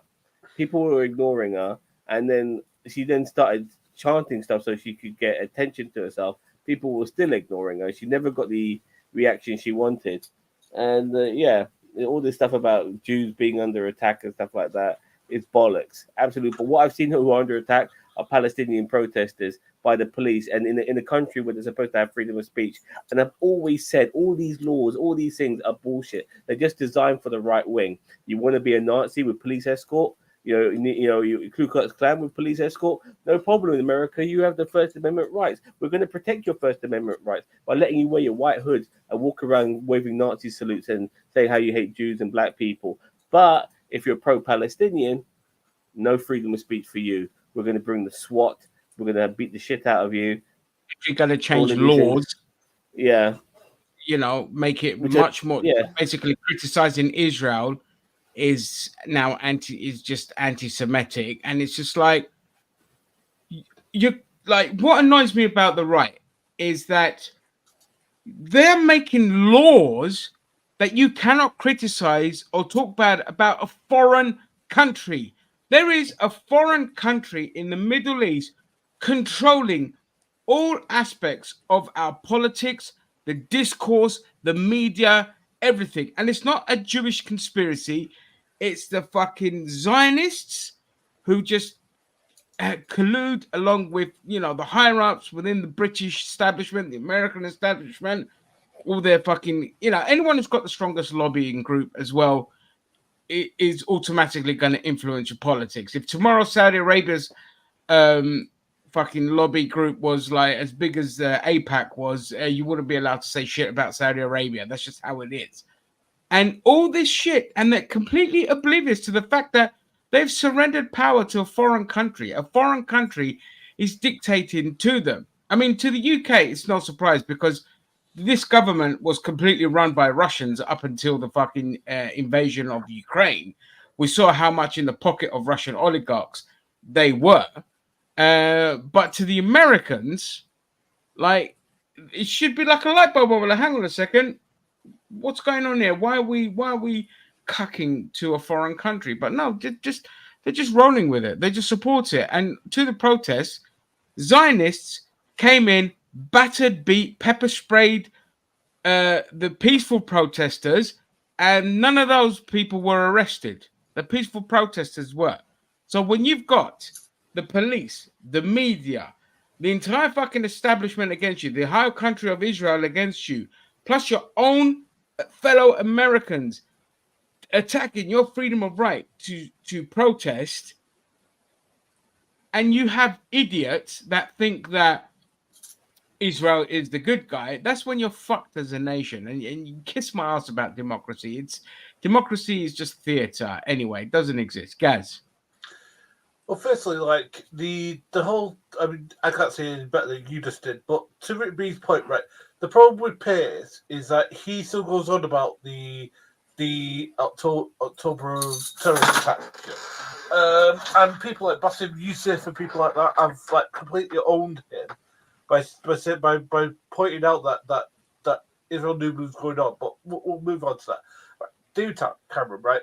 David Cameron is foreign secretary now, is he? So the thing is, he's supposed to represent us, but the thing is, he should do it on the economy, considering that a lot of people can't fucking afford to fucking eat in this country. I mean, the amount of people using food banks in this country is going up. Yeah, but you're talking about the man that came in and within 5 minutes just gave us austerity, fucked the students even further, let the Lib Dems take all the blame for that as well. So he got away from it fucking scot-free. He's a former prime minister, dude. Run a train on disabled people, and you're telling him that he should be doing this and that. In the moment, the moment he became prime minister, he was living a life of luxury, and he ain't going to stop that. You know what I mean? So, being an ex-prime minister, he will still have armed guards and everything like that. So he's just taking advantage of all of it. Going back to Piers Morgan, once again, when Cenk and Cornel West double teamed him, it was for the right reason because of how he's not this thing has been going on for months now, and he's still trying to both sides it. Yeah, he might be critical of Israel, but the fact is that he's now critical of a side that just wants to stop genocide. How can he's cheering the protesters as well, calling them pro-Hamas and anti-Semitic. Yeah, and the thing is, these people think that everyone is stupid, but everyone knows whenever everyone is against you, okay, the usual people like CNNs, your Foxes, the Sun, Daily Mail, fucking your right-wing commentators are coming in and attacking you, you know that they're right. And the thing is, like Rick B actually says here, Israel has lost the PR war. People are aware, and this is why they're trying to bringing in laws, unconstitutional laws, and even here in the UK, to ban these protests and to further make it a crime. They are treating Israel like it's going to be the equivalent of drawing Muhammad in the end. Like, just the mere mention of it will get you lynched and shot. You know, all this kind of shit. That's how they're treating Israel. And people should be out in the street protesting all the time, fucking rioting if need to be, and going after Zionists. Treat them like you would treat a fucking Nazi, because they're no different to a Nazi. The people bought by Zionists, and let me tell you this. Look, I will. I need to get this out before people get the wrong idea about me. I will always be left. I'm a lefty for the rest of my life. Nothing will ever change that political position on me. But I will say this: no, the left are always right, dude. No, it's the police who are rioting on peaceful protesters who happen to be right wing. But the one thing I will say, they're always caught out to be the agitators. Yeah, it's always the agitators. Their actions cause the riots. So with me saying all of that, fuck Joe Biden. Fuck Joe Biden, fuck him, you know, like, because people are so worried about Donald Trump and his America and it being a dictatorship. But I think, and without a doubt, it will 100% will be a dictatorship. There's no doubt. But look what's happening under Biden right now. People are losing their freedom of speech. They're bringing in laws that basically stops the criticism of Israel. This is all happening under Biden's regime, you know. Don't get me wrong, you know, it's unfortunate we're stuck with two people who are both shit candidates, without a doubt. I would never want Donald Trump. I would never want Donald Trump to be president of the United States again, personally. Me personally. I can't speak for you two guys. But fuck Joe Biden, because this shit's happening under his watch. He's been bought by AIPAC. I couldn't give a shit about America. If Trump comes in, I don't give a fuck. Well, at the moment, everyone's still going to get bombarded. I feel bad for the Americans, but I don't give a fuck. I hate that country with passion, so I don't care. But regarding like all the people who are protesting for the right thing, you know, if Trump was in power, he would be asking the police shoot on sight. You know, that would be the difference right there. You know, but I wouldn't want these kids to die. You know, they're fighting for the right cause, mate. You know what I mean?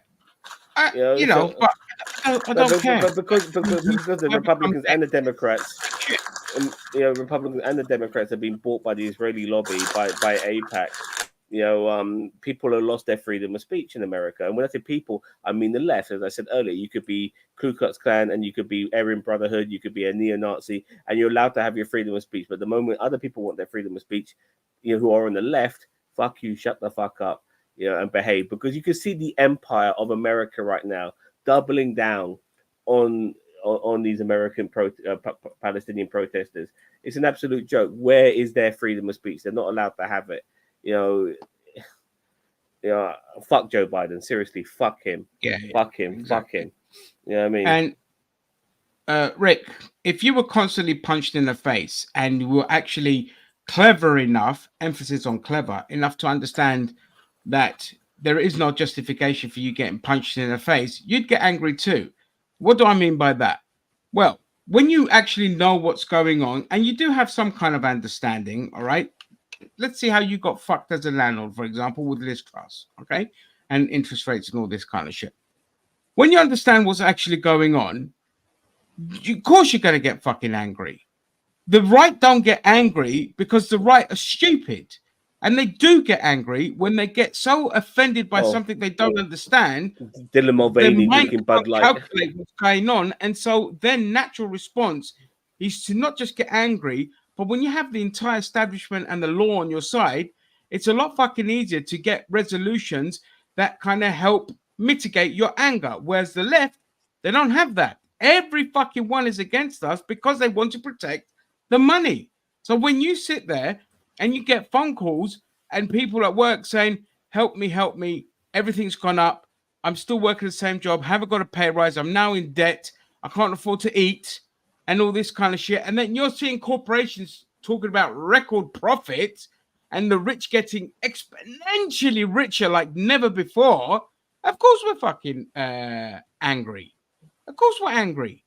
Because we understand that society is not about for the few. It is about everyone. It's about equality. And we've had that robbed from us by wankers like Thatcher, who came in and absolutely destroyed unions, destroyed our rights, took away our money. You can see the fucking charts for yourself in terms of inflation and wage growth. All right.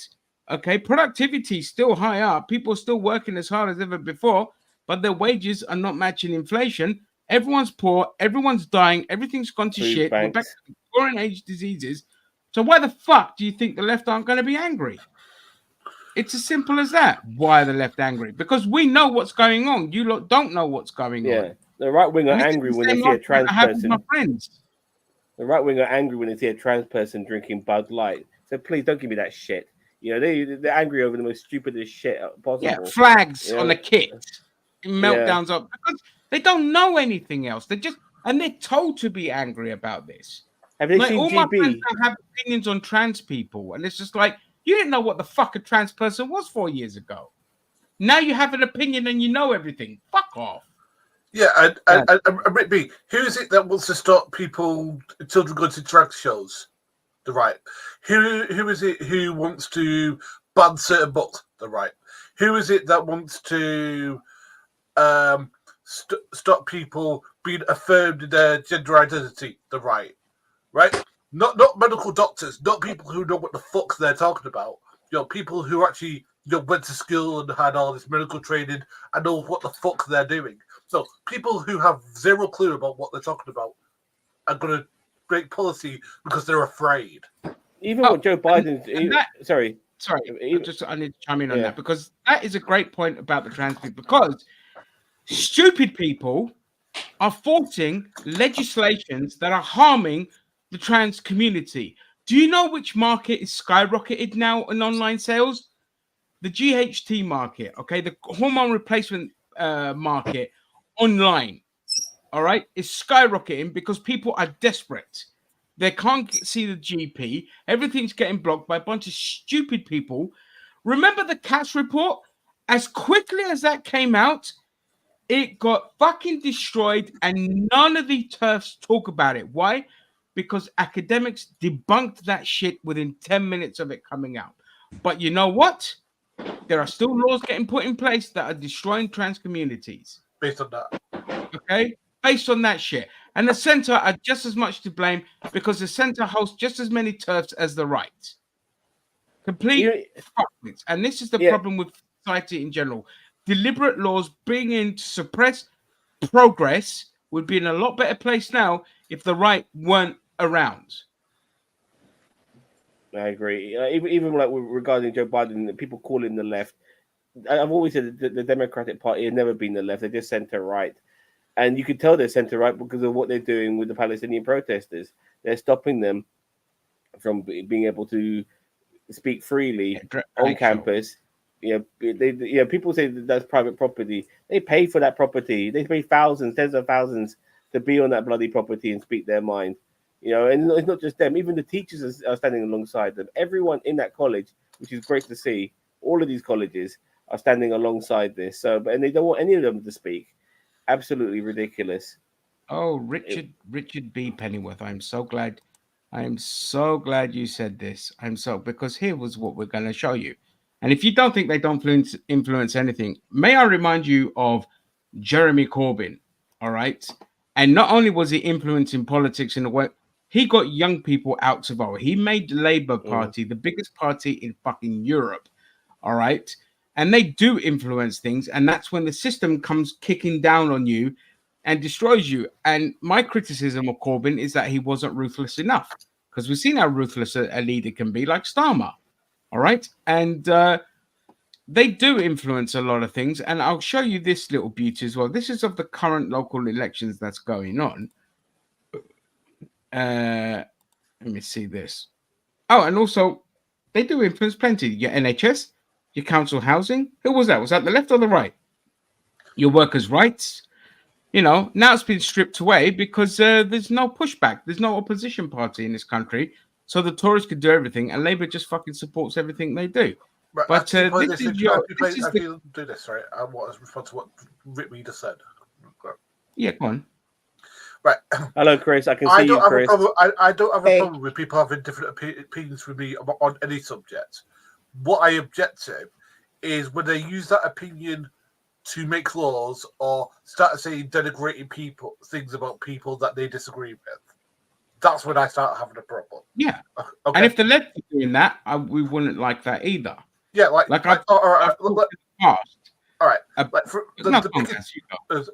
The biggest one for me that the left do is the Brexit thing, right? Where a lot of people, even I did it for a time, called people who voted for Brexit stupid. All right. I did it for a time. I regret doing that. They weren't stupid. They weren't stupid. They were just misinformed about what the EU does. Okay, they were informed by people who for decades informed them that the EU was the the center of their detriment that was causing their issues, not that it was the policies that the domestic politicians were putting in place. Okay, so Brexit voters weren't stupid. Okay. So and even now, people on the left still do it, going, "Oh, if you vote for Brexit, you're stupid." No, fuck off, you flaming arrogant arsehole. No, they're not. All right, grow up. Yo, they just voted different feeling for you. This country is stupid, though, Gary. Let's be honest. This country, Gary. No, I'm sorry, Gary. I disagree. I've massively disagree. They are fucking stupid. We didn't know all the laws, but we spent time looking into it. We weren't just fed bollocks by the Brexit Party and fucking Daily Mail and believed all their shit. I see so many people who are still trying to defend Brexit to this day, and they can't. You know, they're saying stuff like "we will taking our country back," and and all of this sort of stuff. And when they get pushed and they've been asked what benefits have you seen from Brexit, they can't say shit because a lot of it's just pompous nationalism and xenophobia, which is one of the reasons why they thought that by getting out of Europe, there'll be people like me will be kicked out of the country. That wasn't the case. All the dark people were not kicked out. A lot of them, Gary, a lot of them are fucking stupid. You know what I mean? And to say they ain't is disingenuous. And I guarantee you, now that the country has been fucked so hard because of Brexit, I guarantee you, even places like the Daily Mail are going to start changing their rhetoric, okay, and take a more pro EU slant. I guarantee you, once Labour comes in, the narrative is going to change because now there's no fights with Tory backbenchers about being in the EU and all this kind of shit. Once Labour get in, the narrative is going to change and we're going to end up rejoining the EU at some point because they know it's fucked. Even the very people that wanted out of the country. I mean, that dickhead Dyson, as soon as Brexit came in, he saw what a disaster it was and he left everything and buggered off to Singapore. So guarantee the narrative will change on that. It's just you can read politics from a mile away, and people that know what I've been saying on this fucking channel for the last couple of years about we hate people who try to exactly. Let's get rid of that. I've been saying about independence and obviously now the Greens and all that. And if we look at this is a couple of hours old, so it might have changed, but this alone here will show you, oh, look at that. Independent candidates, who, by the way, the media is downplaying their gains because the vast majority, in fact, most of these are socialist candidates who left Labour and ran as independents. Wow. And look at that. And plus 83 and the Greens plus 45 in council seats. Okay. The Greens practically now run. Oh, my God. The Conservatives, oh my God. They're third in council seats for the Liberal Democrats. Yeah, you know you've done bad when the Liberal Democrats overtake you. But my God, look at Labour. They've almost got 3 times the amount. I mean, this is yeah, but it's still look. I mean, the Greens and the Independent, when you combine those two together, you're looking at 300 and something as well, which is fucking incredible. And that's the way it's going. You see, Keir Starmer is such a bad leader, like in every sense of the word. He's so fucking dumb. The only thing he's good at is being a fascist dictator. All right, he's so dumb that because Corbyn was such a threat and the left wing was such a threat within the Labour Party. So as soon as he seized control, all he's done is get rid of the left. What he's actually done is a good thing because he's freed up the left candidates who are no longer under the shackles of a neoliberal Labour Party, because Labour's been like that since Neil Kinnock. All right, they've been just another Thatcherite party. Okay, Blair was no different. Blair praised fucking Thatcher. That's why, and you know, when your godfather to your kid is Rupert Murdoch, tells you everything you need to know. But Keir Starmer's done them a favour, but now it's coming back to bite him in the ass because this little beauty here, let me get it up from Le Twitter. I'm not logged into this, so I'll have to go here. Welcome back, Chris. Hey. You can see it here. Sky News projects that the Labour would fall short of an overall majority in the general election, with 284 seats to 242 for Conservatives, and they're actually being very generous to Conservatives there because I don't think they'll get that many seats, with Liberal Democrats at 38 and other, mainly independents, being at 66. I predict that it's going to go a lot worse for Labour at the general election, or the Conservatives, not so much Labour. But he's such a shit leader that he had a guaranteed majority and he's losing that now because he went after the left. And you're going to see, just like with the Workers' Party, all of that, and the Workers' Party's won a lot other mayoral elections as well. All right, but you're going to see the press is going to go after them, the media's going to go after them, and idiots like you are going to believe them. They're going to think, oh yeah, it's true. Yeah, they're all bad, they're all naughty. Oh, blah blah blah, all this kind of stuff. So you know, you're going to do your as I predicted. You're going to do your whole socialism's bad. It never works anywhere, despite places it actually does work. I want to get to two comments of Rick B's. First of all, he said this earlier. I know he said this, but the left do get easily triggered and over emotional. That's why they never get influenced anything. And then you have the audacity to say regarding the Brexit voters, they were morons who didn't know what they were voting for. That's why we get so fucking triggered when we got these dickheads ruining our country. You know, I have arguments when I'm playing on the poker table. I'm surrounded by a lot of right-wing dickheads, and we talk politics, and they always blaming people like me and foreigners and darkies and second generations and all this shit for ruining this country. You know who ruined this country? Right-wing dickheads. They ruined this country. They're the ones who voted for fucking Brexit. They are constantly voting for people who are taking us backwards, like the Conservatives. Obviously, today was a by-election day, and we've had the Red Conservative Party now get into the lead because, you know, people can't tell the difference nowadays. We are pretty much a two-party system in this country. But we get triggered because the right wing are constantly taking us backwards. Constantly. Yep. We should be progressing. We should be inspiring to be like fucking Starfleet. But no, you know, we have to fucking deal with dickheads who fucking get upset when they see a fucking trans person drinking a fucking Bud Light. You know, we have to deal with prime ministers like Rishi Sunak, who instead of offering decent policies is telling people that it doesn't matter if you're sick and dying, you should still be going back to fucking work. You know, these are the fucking dickheads. Well, what is that? That's genius? Okay. That's all right. No, you don't need to know about that, Rick B, because I've just clearly showed you what's happened in the elections here, and you don't understand. You're still stuck in the mentality of the American left, who are a bunch of fuckwits who get bogged down in tribalism. Okay, the British left is not the same, and they are working together. They are working hard now. Okay, because the shackles of Labour are gone and they're working hard as independents and they're doing a fucking great job. Okay, and within a decade, they're going to change the political landscape and all hell's going to be breaking loose. So don't worry about that. You keep thinking that we're wasting our energy and we're not doing anything and we're not being effective. It's absolutely fine. That's fine. Keep underestimating. Unfortunately, Christine's having technical issues and won't be joining us for the rest of the day.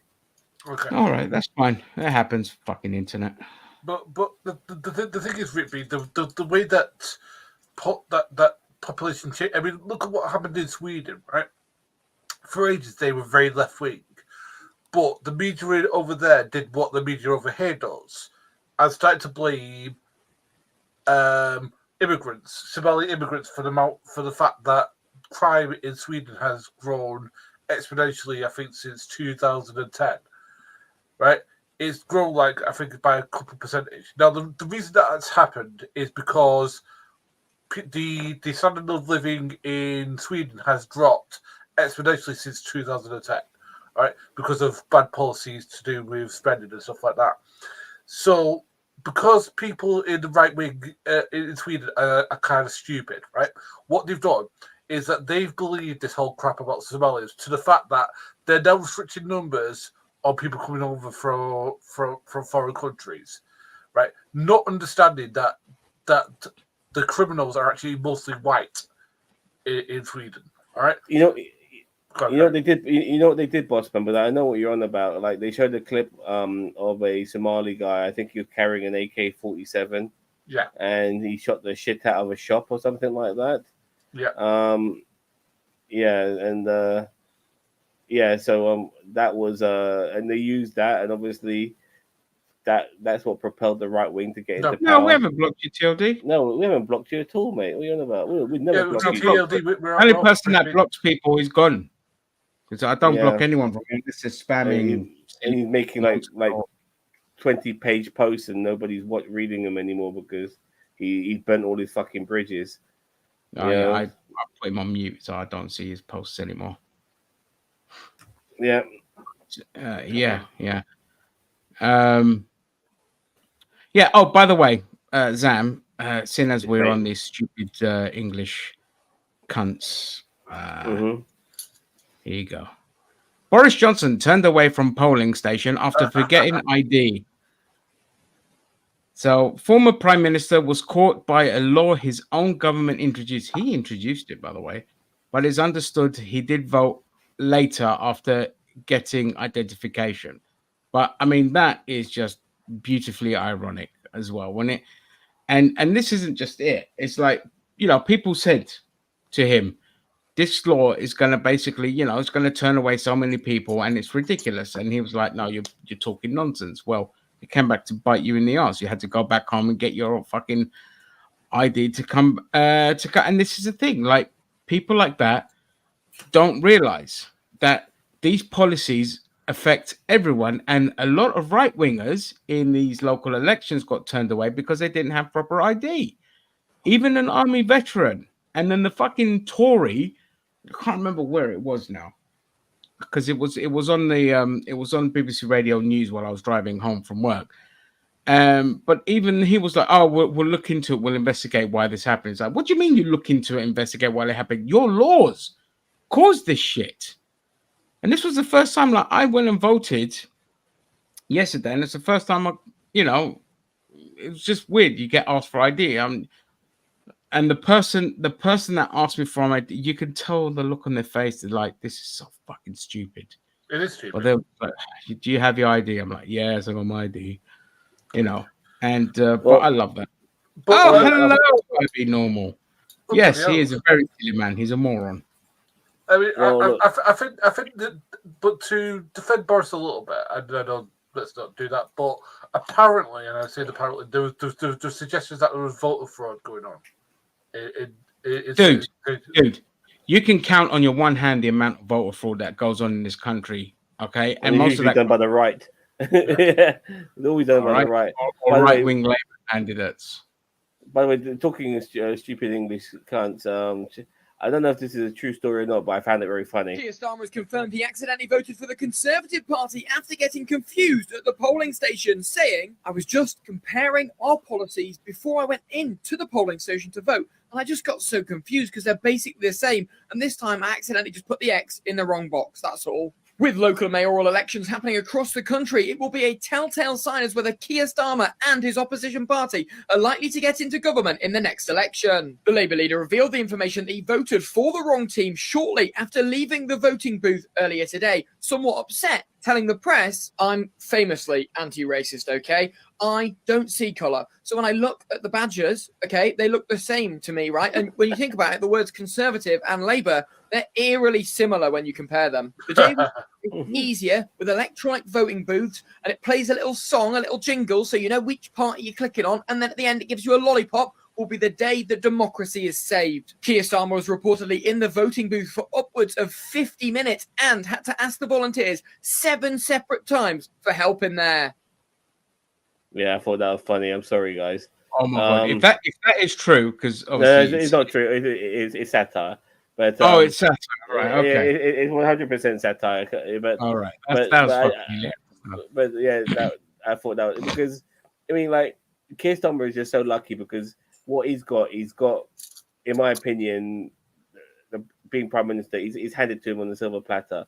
The Tories are doing so bad. He doesn't have to do shit. Doesn't have to say shit. Yeah, he's the opposition party, and people, like I said before, we are pretty much a two-party country ourselves. Nobody ever really wants to vote Lib Dem. I know they are doing more now. I get it, but we haven't crossed that barrier yet. Where we're still stuck with. There's enough oldies in this country that will just vote for the other opposition more than maybe really look for an alternative. And so, Keir Starmer, he's been handed this, and yeah, he's gonna be our prime minister for sure, in my opinion.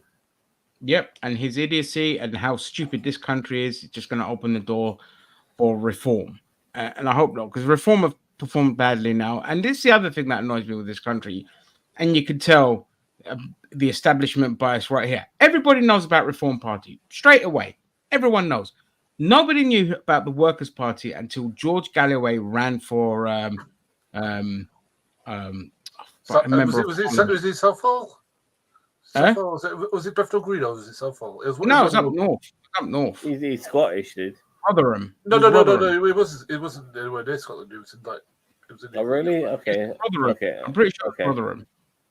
Okay. And nobody knew about the Workers' Party until he became MP. Now, but the difference between Reform and the Workers is everything is being scrutinised under the Workers' Party, while Reform are just getting glowing thing and being called the Tory alternative and all that. Yeah, they're the Tory alternative. They're further right than the fucking Tories.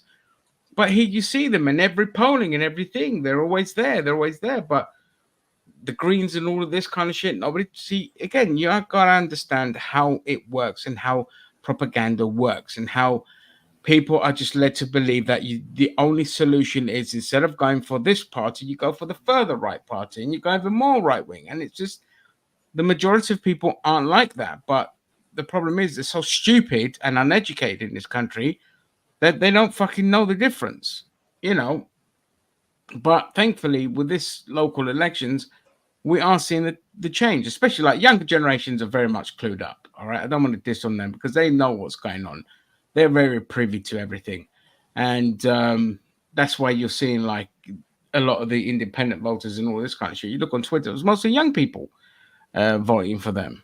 You know, I say young, like, you know, millennials and people in their 40s and below kind of doing that. But yeah. Anyway, I just looked where George Galloway said it's Rochdale. So it's not too far from where I live. What is that? Rochdale. Yeah, Rochdale. What did I say? Rotherham. I knew it started with an R.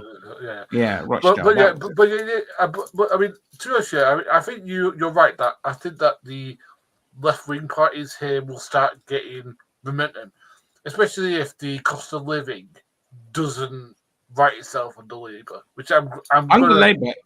Yeah, it won't, and they're going to lose more council seats, and they're going to. If Labour carry on the Tory policies in 2027, they're going to get their arse handed to them in the by-elections. Yes, they're going to get their asses absolutely handed to them. Okay, and Keir Starmer is you know, he's a lot more scarier than the Tories because Keir Starmer is a petty, ruthless man. He's Boris Johnson on steroids. Welcome back. Okay, so I wouldn't be surprised if you see some fascistic bollocks under him. I hope I'm wrong. I hope he's playing everyone for a fiddle and he comes in and he does add a few, changes that better people's lives. But if he doesn't, he's up shit's creek. And unfortunately, it's also going to open the door for either the Tories to come back or Reform as well. So, yeah. You know, so yeah, it's very much up there. It all depends on what they do. They're going to end up doing the same thing as the Democrats, which is fuck all, or something so egregious that anything good they do pass, like the ban on non-competes, just gets overlooked and ignored. So, yeah. Damn, you got anything else? Regarding stupid English cunts, no. Move on but to. But what I can do is that we can move on to stupid American cunts. I got a few stupid American cunts now, so just a few. My God, but a lot of it's to do with the Palestinian protesters and stuff like that. But where should we start? Let's start with. I'm still here, by the way. I'm just going off cam and No mic. problem. Make noise. Let's start off with Lauren Boebert. She was at I think she was at the Columbia University showing her face because she's desperate, absolutely desperate to be re-elected, and she's doing all these publicity things, and she got not the most nicest welcome. So let's check this out.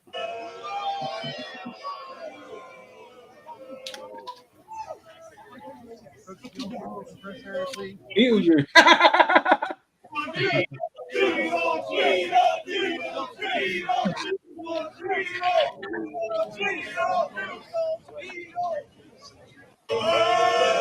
Unfortunately, I didn't find the better clip of the two because she was trying That's all right, to we get the remove, gist of it. but she was trying to remove a Palestinian banner as well, and which was wrapped around a statue, and usually she's doing worse things with her hands, so that I suppose that's yeah. Sorry, I am just going to make really smutty jokes for the next 5 minutes. It's all right. I do it all the time. I'm not ashamed of it. Here we go. Check this out. To Merp. Drum up. Let's go, Brambin. Stop the electric collage. Sick D.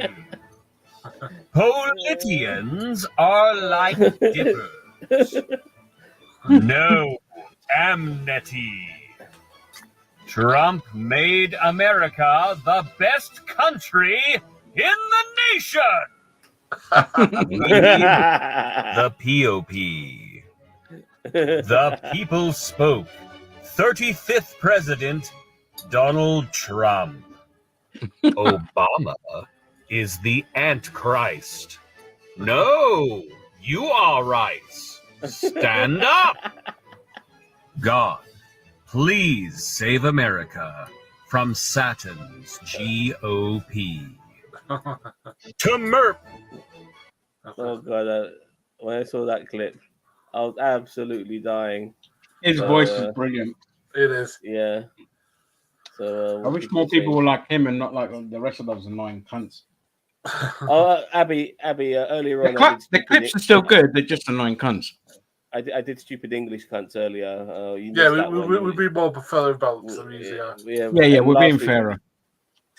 Yeah, a lot more fairer. So I'm not sure if this is one of them. Let me remind myself. What's the end goal here? Because the U.S. government cannot possibly believe that this is sustainable. Yes, they can. They can 100% believe that this is sustainable because y'all have been okay with this behavior. There's a reason why people have been saying what happens to the most marginalized is the most important in this country, because capitalism does not stop and say, oh, you're the right color, so I'm not going to affect you.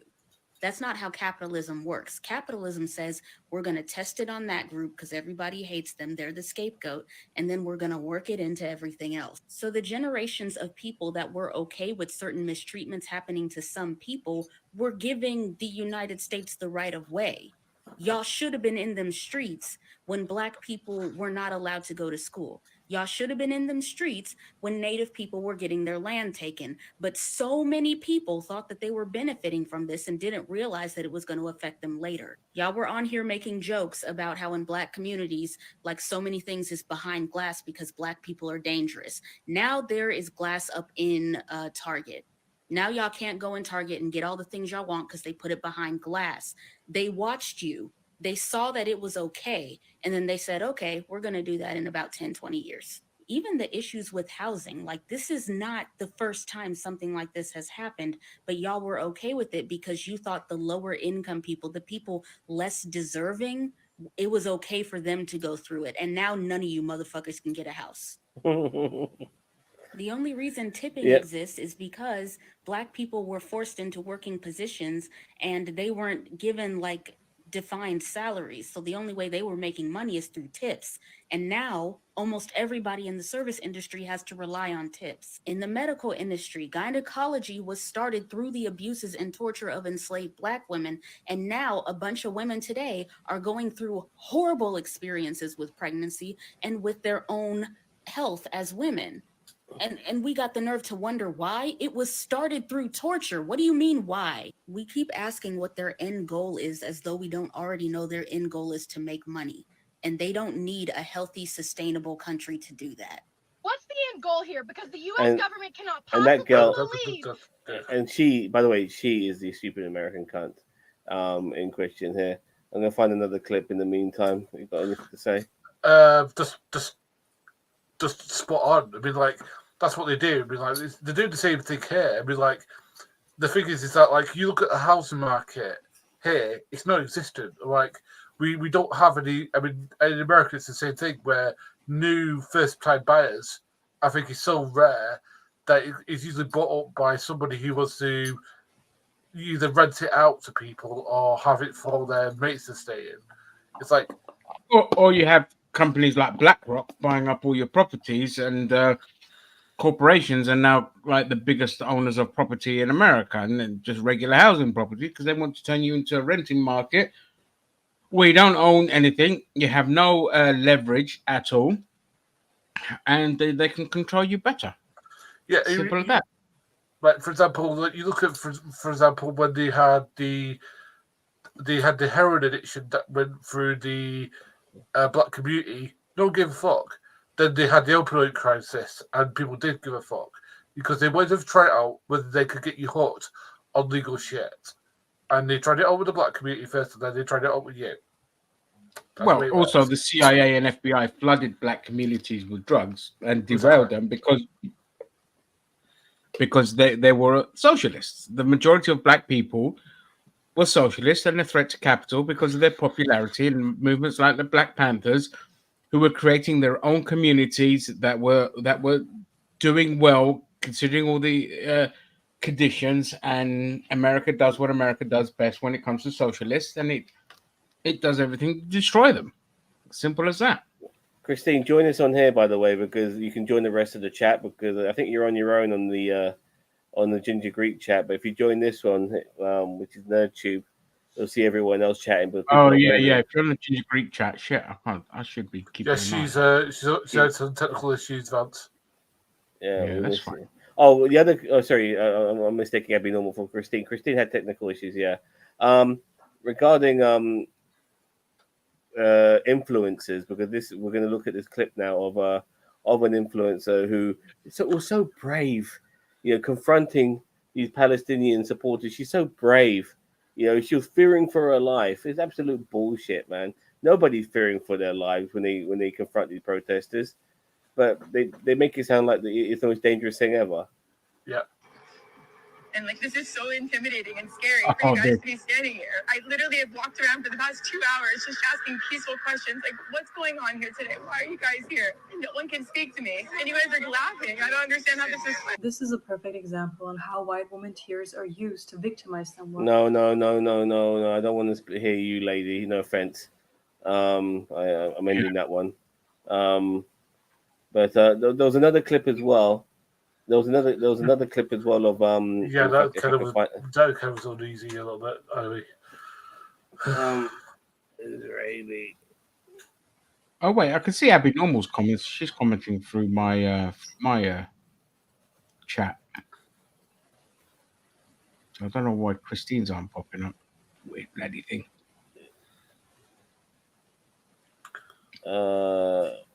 Did you see that?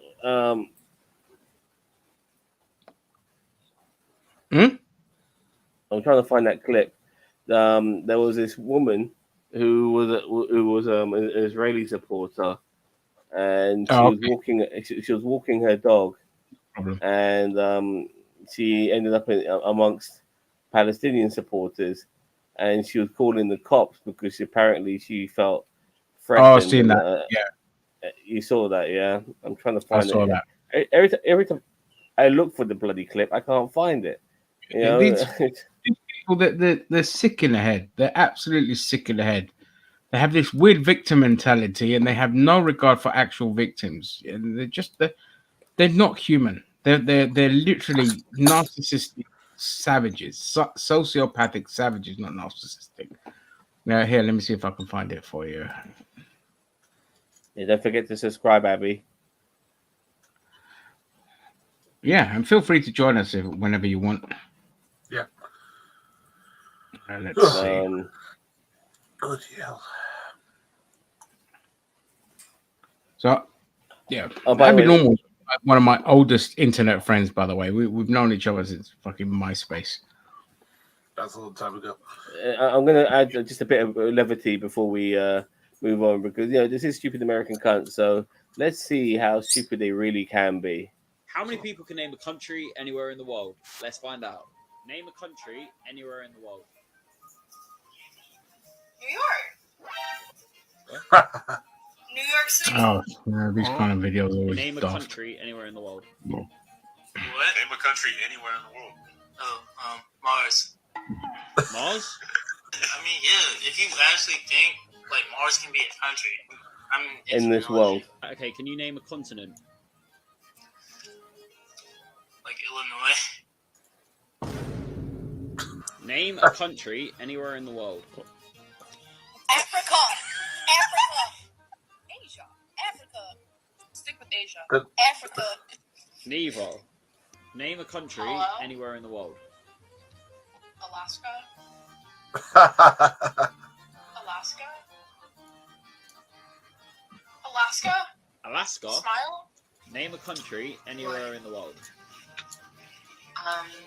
Pakistan. Hey. Very good.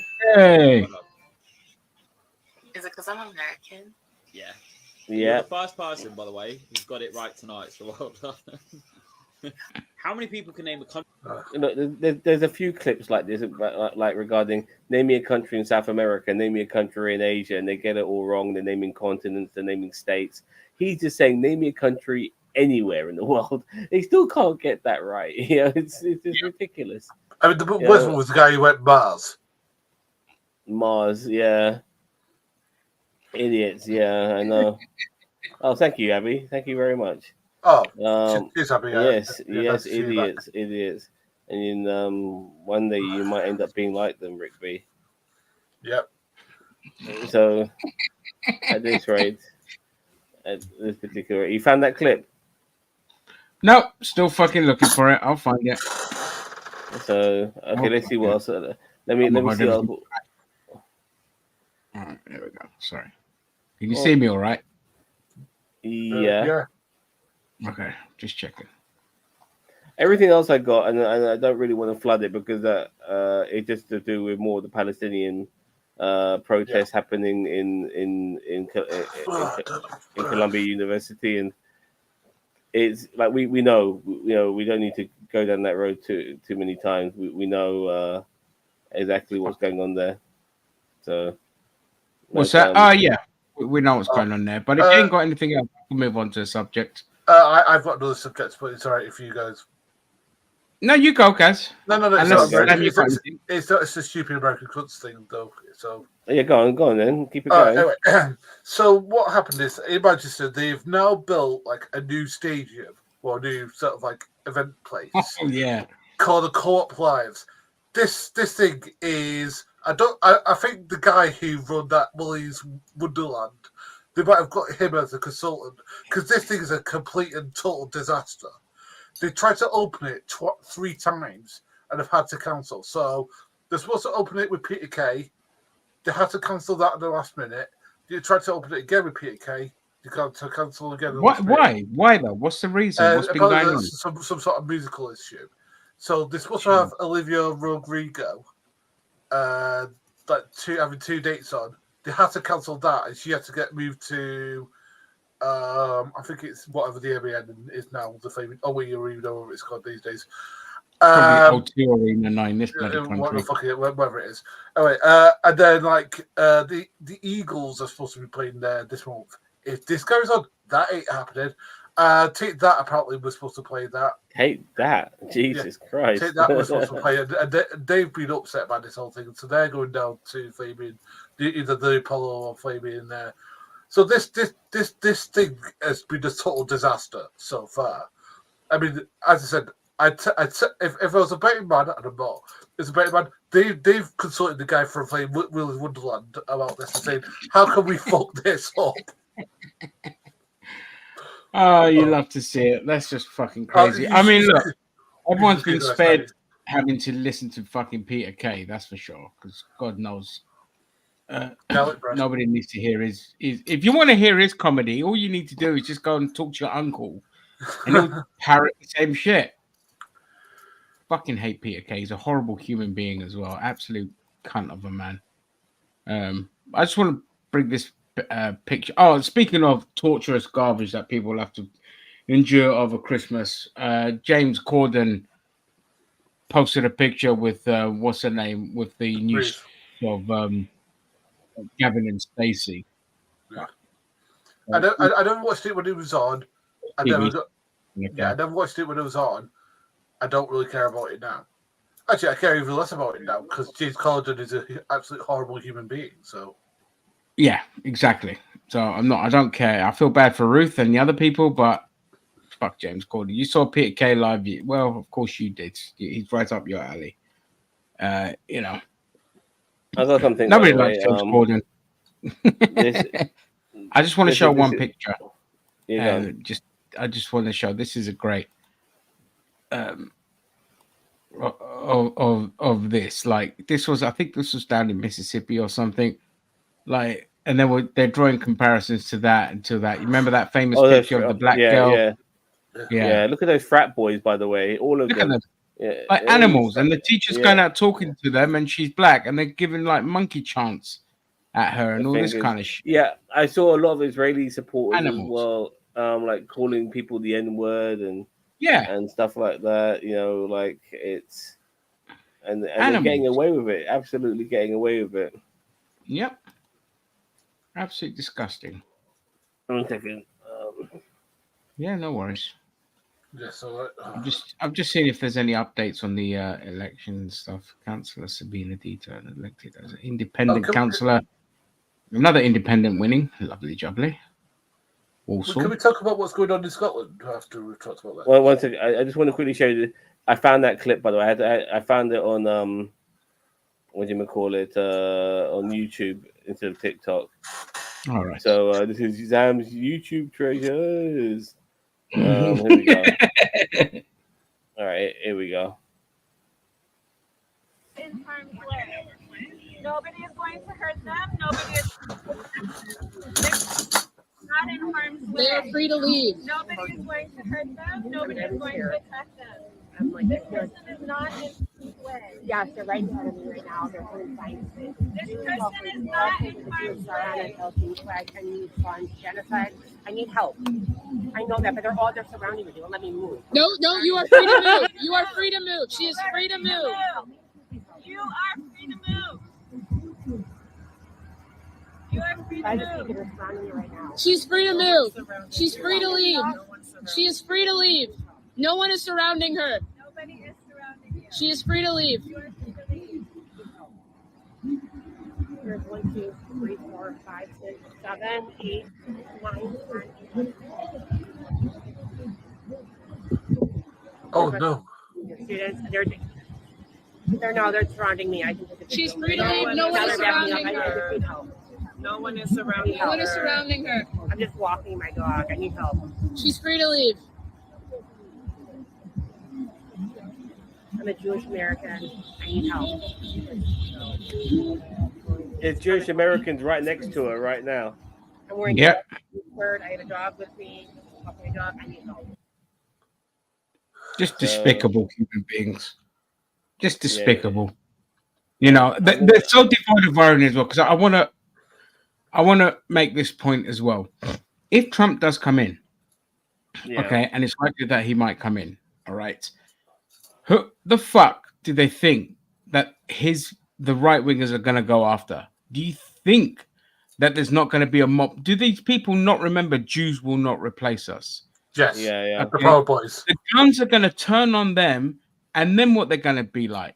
Oh, they must be all pro Hamas doing it, so it's okay, kind of thing. Like this kind of weird thing. Apparently, it's going to be close, of course, because you know the effective propaganda machine is telling you that Sadiq Khan is the man behind ULEZ and all this kind of shit, and they were able to weaponize it and all this shit. Look, I'm not a fan of Sadiq Khan. He's a nice dude, but he's fucking allowed the councils to run rampant with the fucking LTNs, and they've completely fucked the roads up, and it's gotten worse. And there's no justification for it at all. So, but Susan Hall is such a moron. She offers nothing, and it's just like, and the whole point of attack from the right is go after the Muslim guy. You know, that's all they have. Very original. She's like a Maria Le Pen running for mayor, basically. Yeah, exactly. But I'm pretty sure Sadiq's going to win anyway. And if it doesn't, I'm not going to lose any fucking sleep over it at the end of the day. If one of these cunts actually gets off and their ass and gets rid of the LTNs, I'll be happy. But you know what? And I keep telling my friends this, it's not going to fucking happen because they're very popular among the gentrifiers that are putting these things in. All right, so they're not going anywhere. It's political suicide to try and remove them. I hope I'm wrong, and if they do, fantastic, thumbs up for me. But the other issue is, no one's gonna fucking vote. I voted for Sadiq because he's feeding the kids. You know what I mean? You know, he's feeding the fucking kids, and it's £1.75 an hour to ride a bus. That's not bad. You know what I mean? It could be better, obviously, but the Tories have fucked him every step of the way. So, I mean, what is my alternative, Rick B? Vote for Susan. What's her face? She is a fascist. It makes no sense for me to vote. There's not many Muslim people. Most of the candidates were right wing and far right. Most of them were they were shit candidates. He's a Muslim. Even I don't care that he's a Muslim or not, but he supports the LGBTQ community as well. Yeah. I don't want my city that I live in, that I work in, turning into a hellhole. For minorities like them, no chance. Because of my appearance, people immediately when I get people from the LGBT community jump into my cab, they immediately think that I'm your stereotypical homophobic Muslim. And I have I got a rainbow lanyard around my neck, and I got a rainbow thing that I put in my car, so if they see it, they know I'm one of them. If I get talking to them, I'll tell them that I'm bisexual as well. So they know that I'm on their team. It's difficult, but look at me. But look at me, dude. I look like I should be going to the mosque right now. You know what I mean? So. You look like you ate the mosque. She's a fascist. Look, I'll give you. Sorry. Look, I'll give you. This is the kind of shit. Like this has been the worst crop of candidates I've ever seen. And you know what? It takes a lot to be worse than Sean Bailey, but Suzanne Hall managed to be worse than that cretin.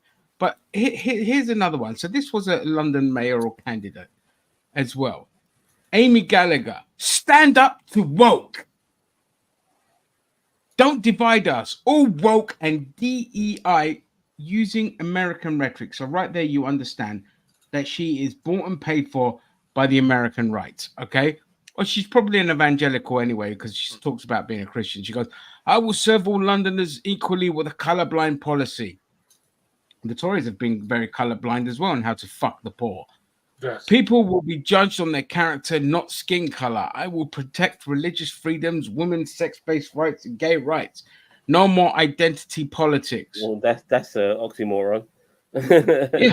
even religious freedom is an no more identity politics. even religious freedoms is identity politics. You know, Exactly.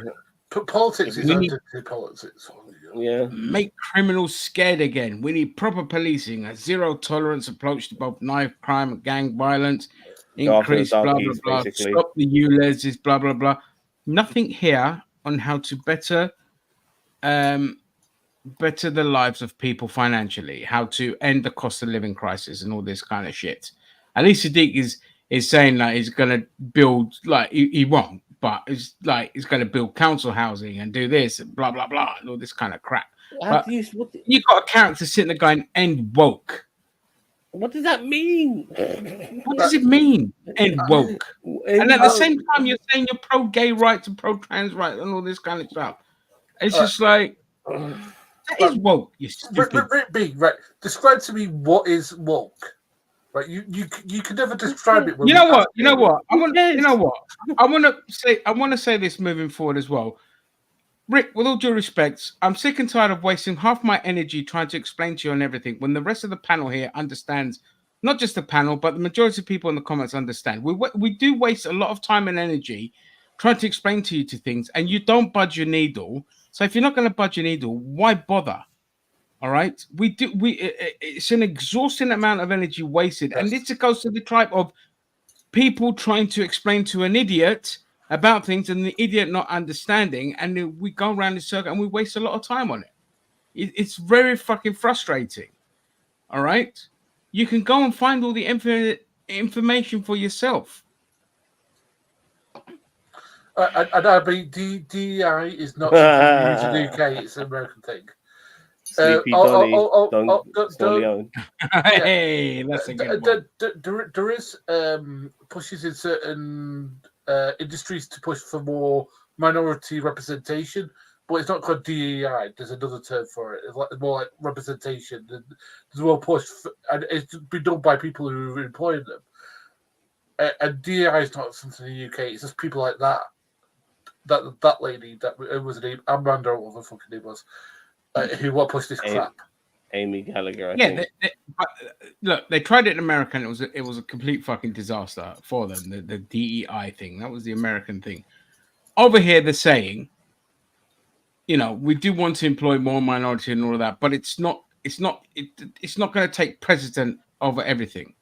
You know what I mean? It's like where I work is huge diversity of people, but they're still going to get the right candidate for the job. They're not just going to say, well, you know, he's black, he's white, we'll take the black person even though he's less qualified. It doesn't work like that.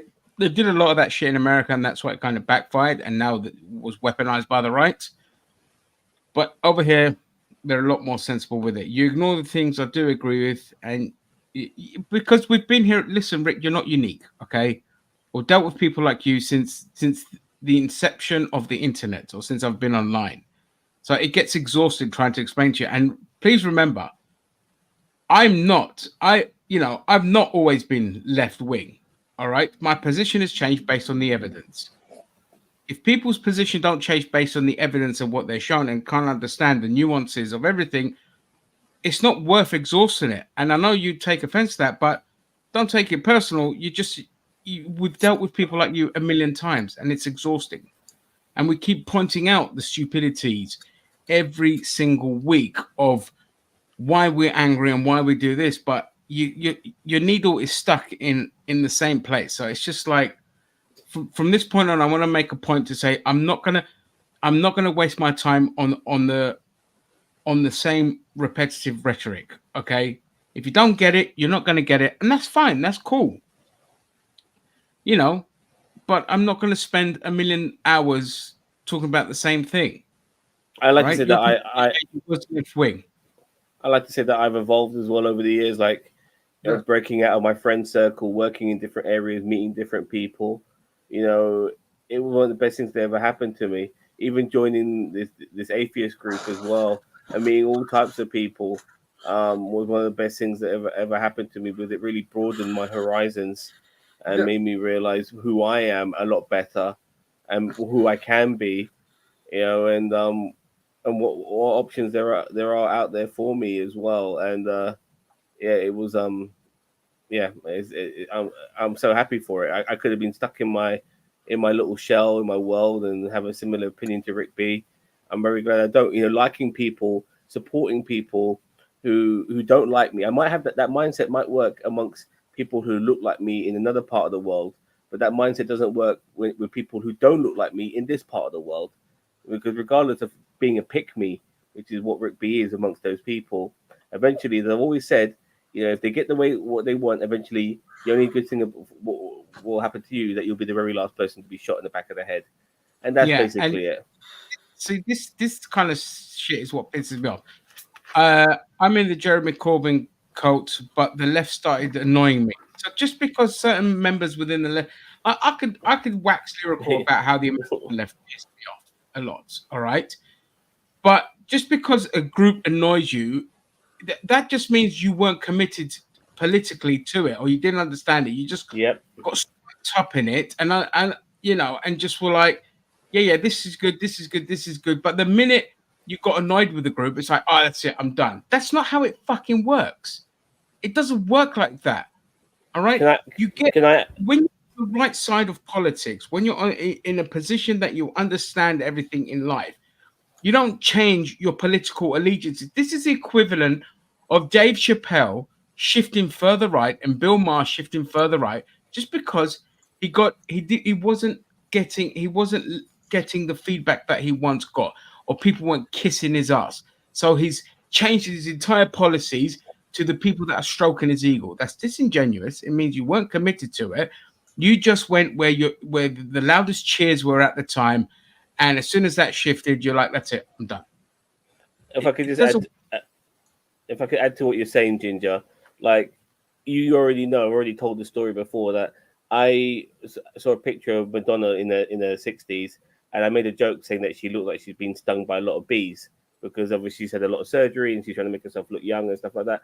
And a lot of people who were my friends, some of them are feminists, had a right go at me. These are fellow lefties. Had a right go at me saying that I'm being terrible towards women. I'm making fun of women appearances and stuff like that. Even though at the same face from the Texas Chainsaw Massacre movies with his facial. It's not.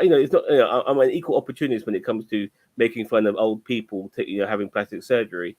But some of my leftist friends who are feminists, they didn't like the fact that I made fun of Madonna and they stopped talking to me. Am I turning right wing now? Fuck these girls. I don't want to fucking know about them. Oh, yeah, I'm going to go to the right wing now. Fuck everyone. No, I didn't do that, Rick B, but I'm not a fucking dickhead. You know what I mean? They annoyed me. They pissed off. People never find common ground, unfortunately. Because if I see another person, another woman, for instance, who I think maybe I can make fun of because I just do spontaneously. I don't hate Madonna. I've already told you how much I think Madonna's the greatest female artist of all time. But I just made fun of her appearance on that particular occasion. It doesn't mean that I actually hate that person. I might make a joke on their appearance. Doesn't mean I hate them. I'm just making fun of their appearance. The same way I make fun of your guys' appearance, or maybe Christine's appearance, or Abby Normal's appearance, if they looked a bit silly for one particular day. You know what I mean? It's just how it is. I don't hate you, but I get other lefties coming after me because they think I'm being a terrible person, and I can't help that. But I'm not going to change my political opinion because those fucking dumb bitches. Fuck them. Yeah, but Rick, right? You use the term woke and won't define what it means, because people don't define what it means because it's to define what it actually means, which is progress.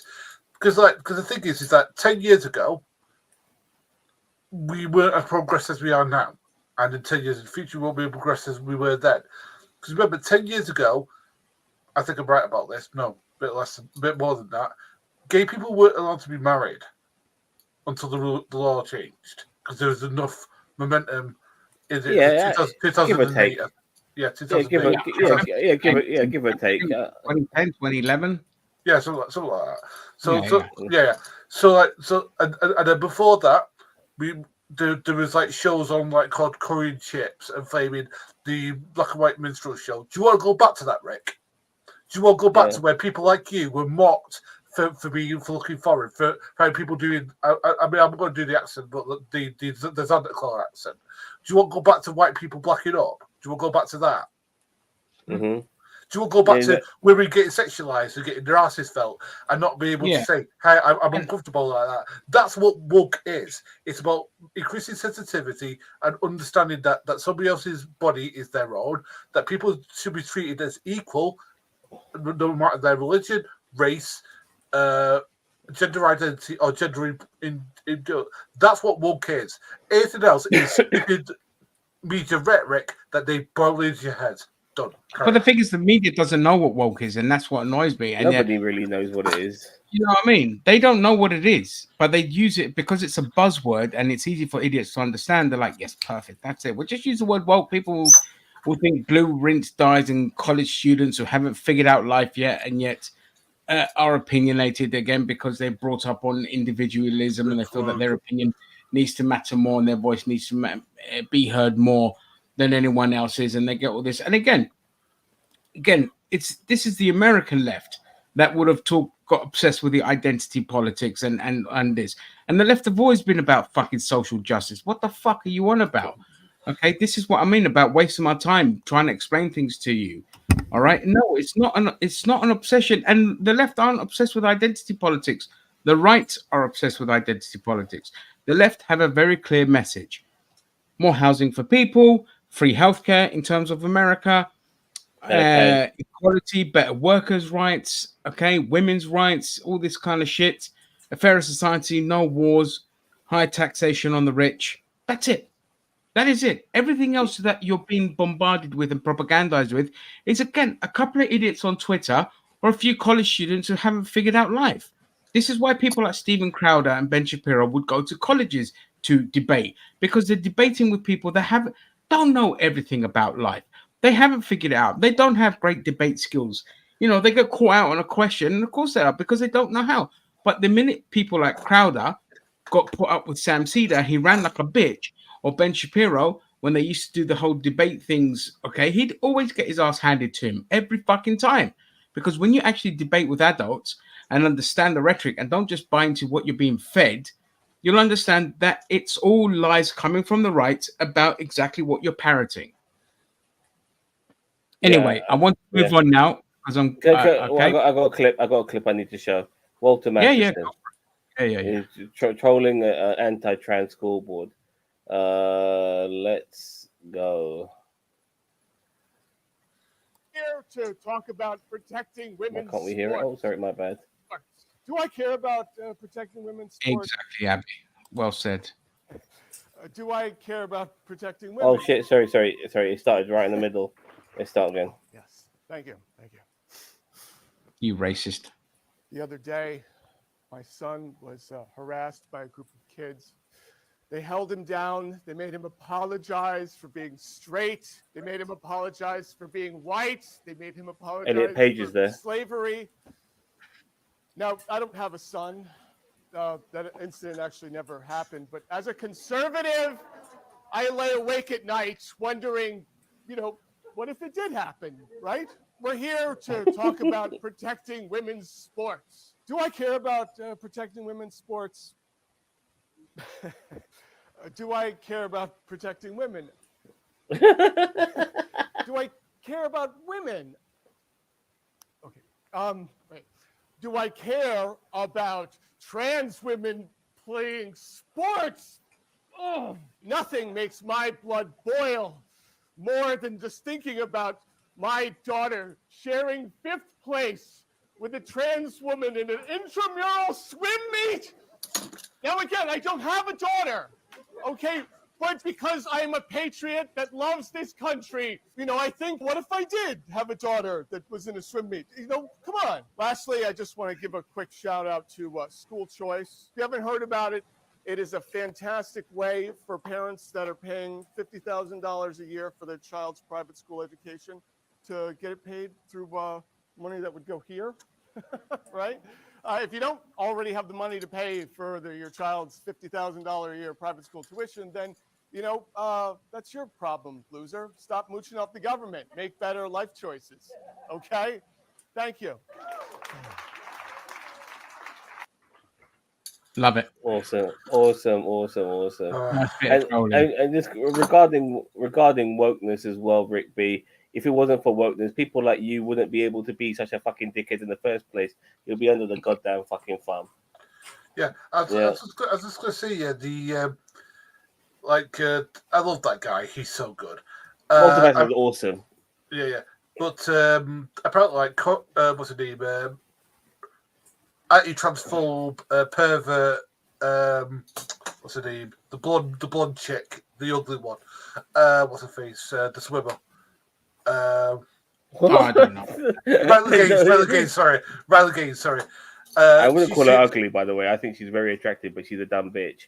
No, she is ugly. Her personality makes her ugly. I gather that. Yeah. Yeah. So, like, anyway, she won a court case saying that there's an unfair distribution of medals because apparently Riley Gaines was given a medal when she should have got it. Now, this is how backwards the fucking American justice system is. It's like, so somebody who didn't win their award is going to be rewarded because somebody else won it. Right. It's fucking moronic. See, you don't have to be a victim because of wokeness. Wokeness has saved you They're from being not, a victim. Stop that now. They're not perpetual victims. Okay. Again, your brain is just been bombarded with right-wing bollocks about. Okay. End of fucking discussion here. All right. So, okay. This is why women prefer to be stuck alone in the fucking woods with a bear, rather than a man. When you get stupid shit like this. So if you haven't seen it, this was hilarious. So there was a survey on TikTok. Would you rather be? They're asking women, would you rather be stuck alone in the woods with a man or a bear? Obviously, the answer was a bear. Now, what do men do? What did they think? Yeah, see, there you go. Give me that bear. Give me that damn bear. That is the right choice, Abby. So, of course, men online took this with a pinch of salt and laughed it off and thought, you know what? I better reflect on this and wonder why these women chose to stay with a omnivorous killing machine rather than me. And there's going to be a lot of changes coming. I'm, of course, fucking lying because how the majority of idiots responded, they responded in the way you'd expect them to respond, in that they responded with literalism, like sitting there going, "Oh yeah, well, why don't you actually go stay in the woods with a bear and see what fucking happens?" It's like, okay, you don't understand it. It's like the not all men people. It's just like to say, okay, you're just offended by the fact that you've got less preferential company than a bear, but you're not understanding why. Why would women say something so crazy? Okay, when it is clearly a lot fucking more dangerous to spend time in the woods with a bear, but it's still more preferable than be with a man. And you just have to look at the current state of masculinity and yeah, like the Red Pill Brigade, as I like to call them, and Red Pillars, yeah, for sure. Yeah, the Red Pillars and the incels. And all this kind of shit. And not just that, even your fucking politicians and your evangelical Christians, like pushing against fucking women's rights. And the fact that in this country alone, hang on, I have my statistics here. Let me just go into my documents. Because I was going to do a video about this the other day, but I was so sapped of energy that I didn't do it in the end. So I'll give you some UK statistics to kind of help you along here. An estimated 1.6 million women aged 16 to 74 experienced domestic abuse in England and Wales in the 12-month period between November 2020 and 2021. And around 5.1 million women aged 18 to 74 experienced some sort of abuse when they were children. So let me add that in. Let me preface that with, of course, the woman that was murdered by a policeman. The fact that women don't feel safe. Which woman? Which woman? Sarah Everard. Yeah. Okay. Yeah. She was murdered by the copper. The fact that women get treated as the criminals when they report these kind of crimes, and the fact that Yeah. You know, the people killing, like again, the abuse, like just the how men get triggered when they get rejected by a woman, and it's just like, so my friend, she said it best, because like she is like a stunningly beautiful person, and she's a really lovely person, and she goes, just for me to say no to a person, I have to tread such a minefield so as not to make them angry, because I'm scared of what's going to happen. You know, she can't just flat out say no, thank you, and all this kind of stuff. She has to do this whole workaround, because people, and you know, if you grow up in North London, you know the kind of general attitude within our communities here, how fucking triggered they get. All right, and you have to kind of tiptoe around it, and to or have a fake phone number, and all this kind of shit. And this is ridiculous. Like, you see this, you see the general attitude that if I got attacked by a bear, people would believe me. Yeah, exactly. Bear would only kill me, and they won't ask you what you were wearing when the bear killed you as well. But I mean, like, so I just want to bring up. I don't know if this is a thing in London, but it's a thing here where there is a code to talk to the bar staff or whatever, or club staff, if some guy's been a bit creepy or you're going on a bad date or whatever. That if you talk to, ask for Angela, I think it is. Something like that. Yeah. So something like that. Anyway, that basically is a code to the bar staff that there's a guy being a bit creepy or being a bit full on or whatever, something you want to get away from. And the fact that we have to have a fucking code for one half of the population shows you why they'd rather spend time with a fucking bear.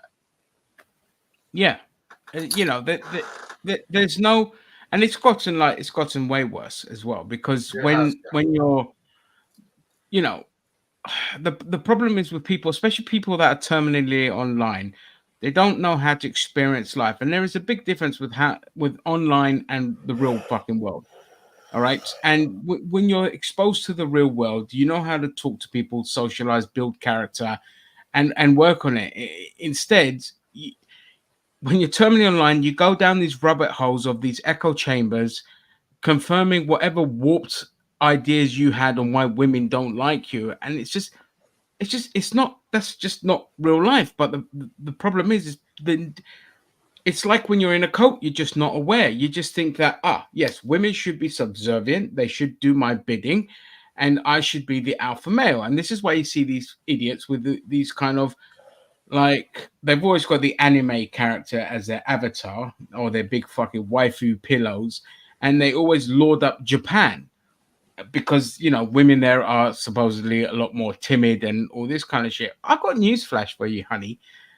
Japan is not a fucking walk in the park for gaijins, okay?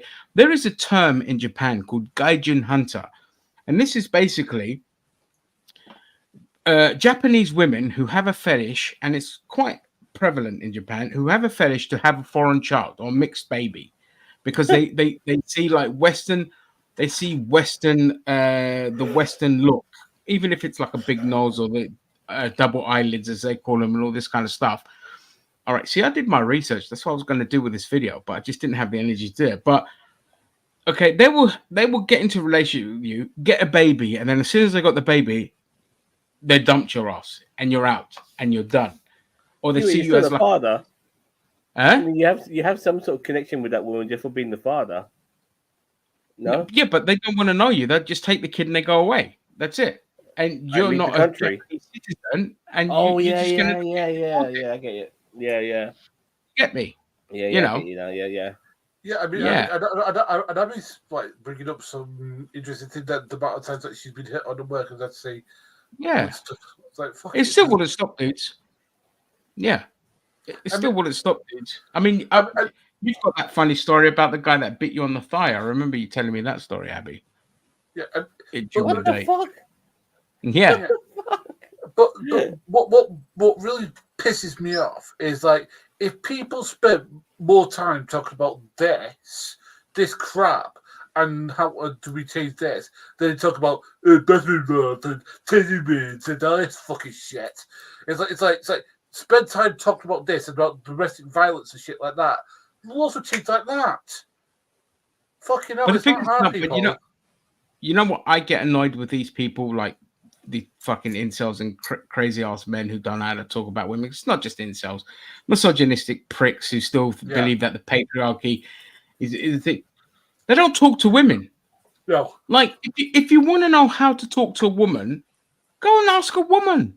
Yes. Women are more than happy to guide you and give you the lessons and all this kind of shit and make you understand. Like, when I don't understand shit, I'll go talk to the party of interest, whether it be things about Islam, whether it be things about trans people, whether it be, things about women and all this kind of shit. Just fucking talk to a woman. Don't get your fucking ideas and your lessons from men like Andrew Tate or the fucking Fleshlight and Twit, or Fresh and Fit, whatever they're called. Please, if I can just, I'm glad you mentioned that because I want to show you this clip with Fresh and Fit and H3, who H3, by the way, when it comes to Palestine, he's wrong, but obviously he's all right on other issues. Check this out. This is a beauty. Yeah, you're talking to me, Rick. Ethan, you do good as well. Well, if they've learned anything, it's probably how to respect and how to have a long-term healthy relationship with a woman that you can call your wife and have a family with. How do you get a wife, Ethan? Because my thing is like you're talking about the finish line. What about the race? Yeah. You understand? Like you have to get Are to a either of certain you married? point where you can even identify a female that's worthy of marriage, of having a family with, etc. And unfortunately, in today's day and age, it's not that simple anymore. We live in a very complex world where it's difficult to identify women that are marriage material. And most aren't. Simply, that's just what it is. You guys are. If you guys' method is so good, why aren't you married? Again, because men are the ones that decide if they want to get married. Choice. So you choose. Oh, fucking hell. Because men are the one. We're the gatekeepers to marriage and commitment. Women are the gatekeepers to sex. Right. Oh, fucking hell. You're 34, right, Myron? Yes. And do you plan on getting married someday? Do you think it's important? Eventually, the nuclear family is the backbone to any thriving society. Oh, thank you for saying that about me. Ethan's married. Good job, but a lot of guys don't have that ability to find a woman that's worthy. You don't have that ability. I don't have that ability. You're not married. That's by choice. But no, the ability to find a woman, you clearly don't have that ability. So you use the sugar daddy websites as dating sites. Yes. So we did a whole episode on and then this. you complain about women being shallow. I never complained about women being shallow. You say it's hard to find a good woman because they're motivated by material things and stuff, and yet you're seeking women, specifically a certain type of woman, obviously that would be on a sugar daddy website. So it seems like you are confirming your biases by even going there to find women. Okay, so you Sorry, said- Walter, I'll say it. Do you want me to say it again slower? If there's men that watch this, Oh, that was beautiful ownage. Beautiful ownage. That was beautiful, man. Good on you. Before we continue, I want to show you something really gross. Now, as you can see here, I have my beautiful Sunny on my hand right now. Say hello to the people, Sunny. Yes, there's a good little Sunny. And I've got a bottle of water. Oh. All right, here we go.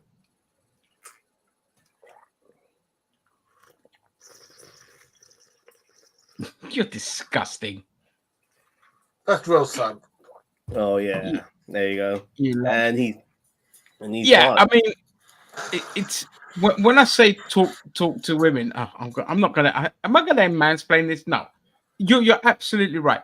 But when I say talk to women, I say talk to women like go there and get your fucking. You have to go in there with the mindset that I need to learn, but they don't. They're like you say, they go in and they're just like, oh, you're wrong about this. You don't know shit. You're a woman there because their mindset is so fucked up. But all I'm saying is, if you want to understand how to talk to women, go talk to women. But listen, don't just talk. Listen, and but you're not wrong. You're absolutely right. Yeah, you end up down the mansplaining situation, which can be frustrating. The problem is with these people is that they don't talk to women; they talk at women.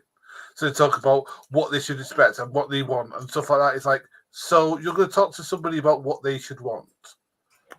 Well, it's just, I'm just saying, what I'm saying is, well, it's not even talk. It's ask women, yes, about how they should talk to other women. But the problem is, if you're gonna go talk to a woman, don't think I need to fuck her or she's gonna friend zone me, all this kind of stupid shit. It's just like, just go speak to a person with experience, get your life lessons. Unfortunately, that's not what's happening.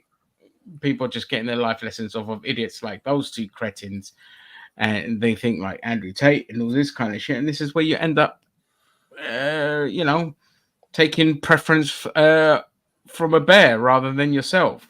I'm wise enough to know that everyone meet to do so much better. Things get a lot easier when you take certain things just completely out of the equation. I've been celibate 14 years now. Well, that's cool. That's fair enough.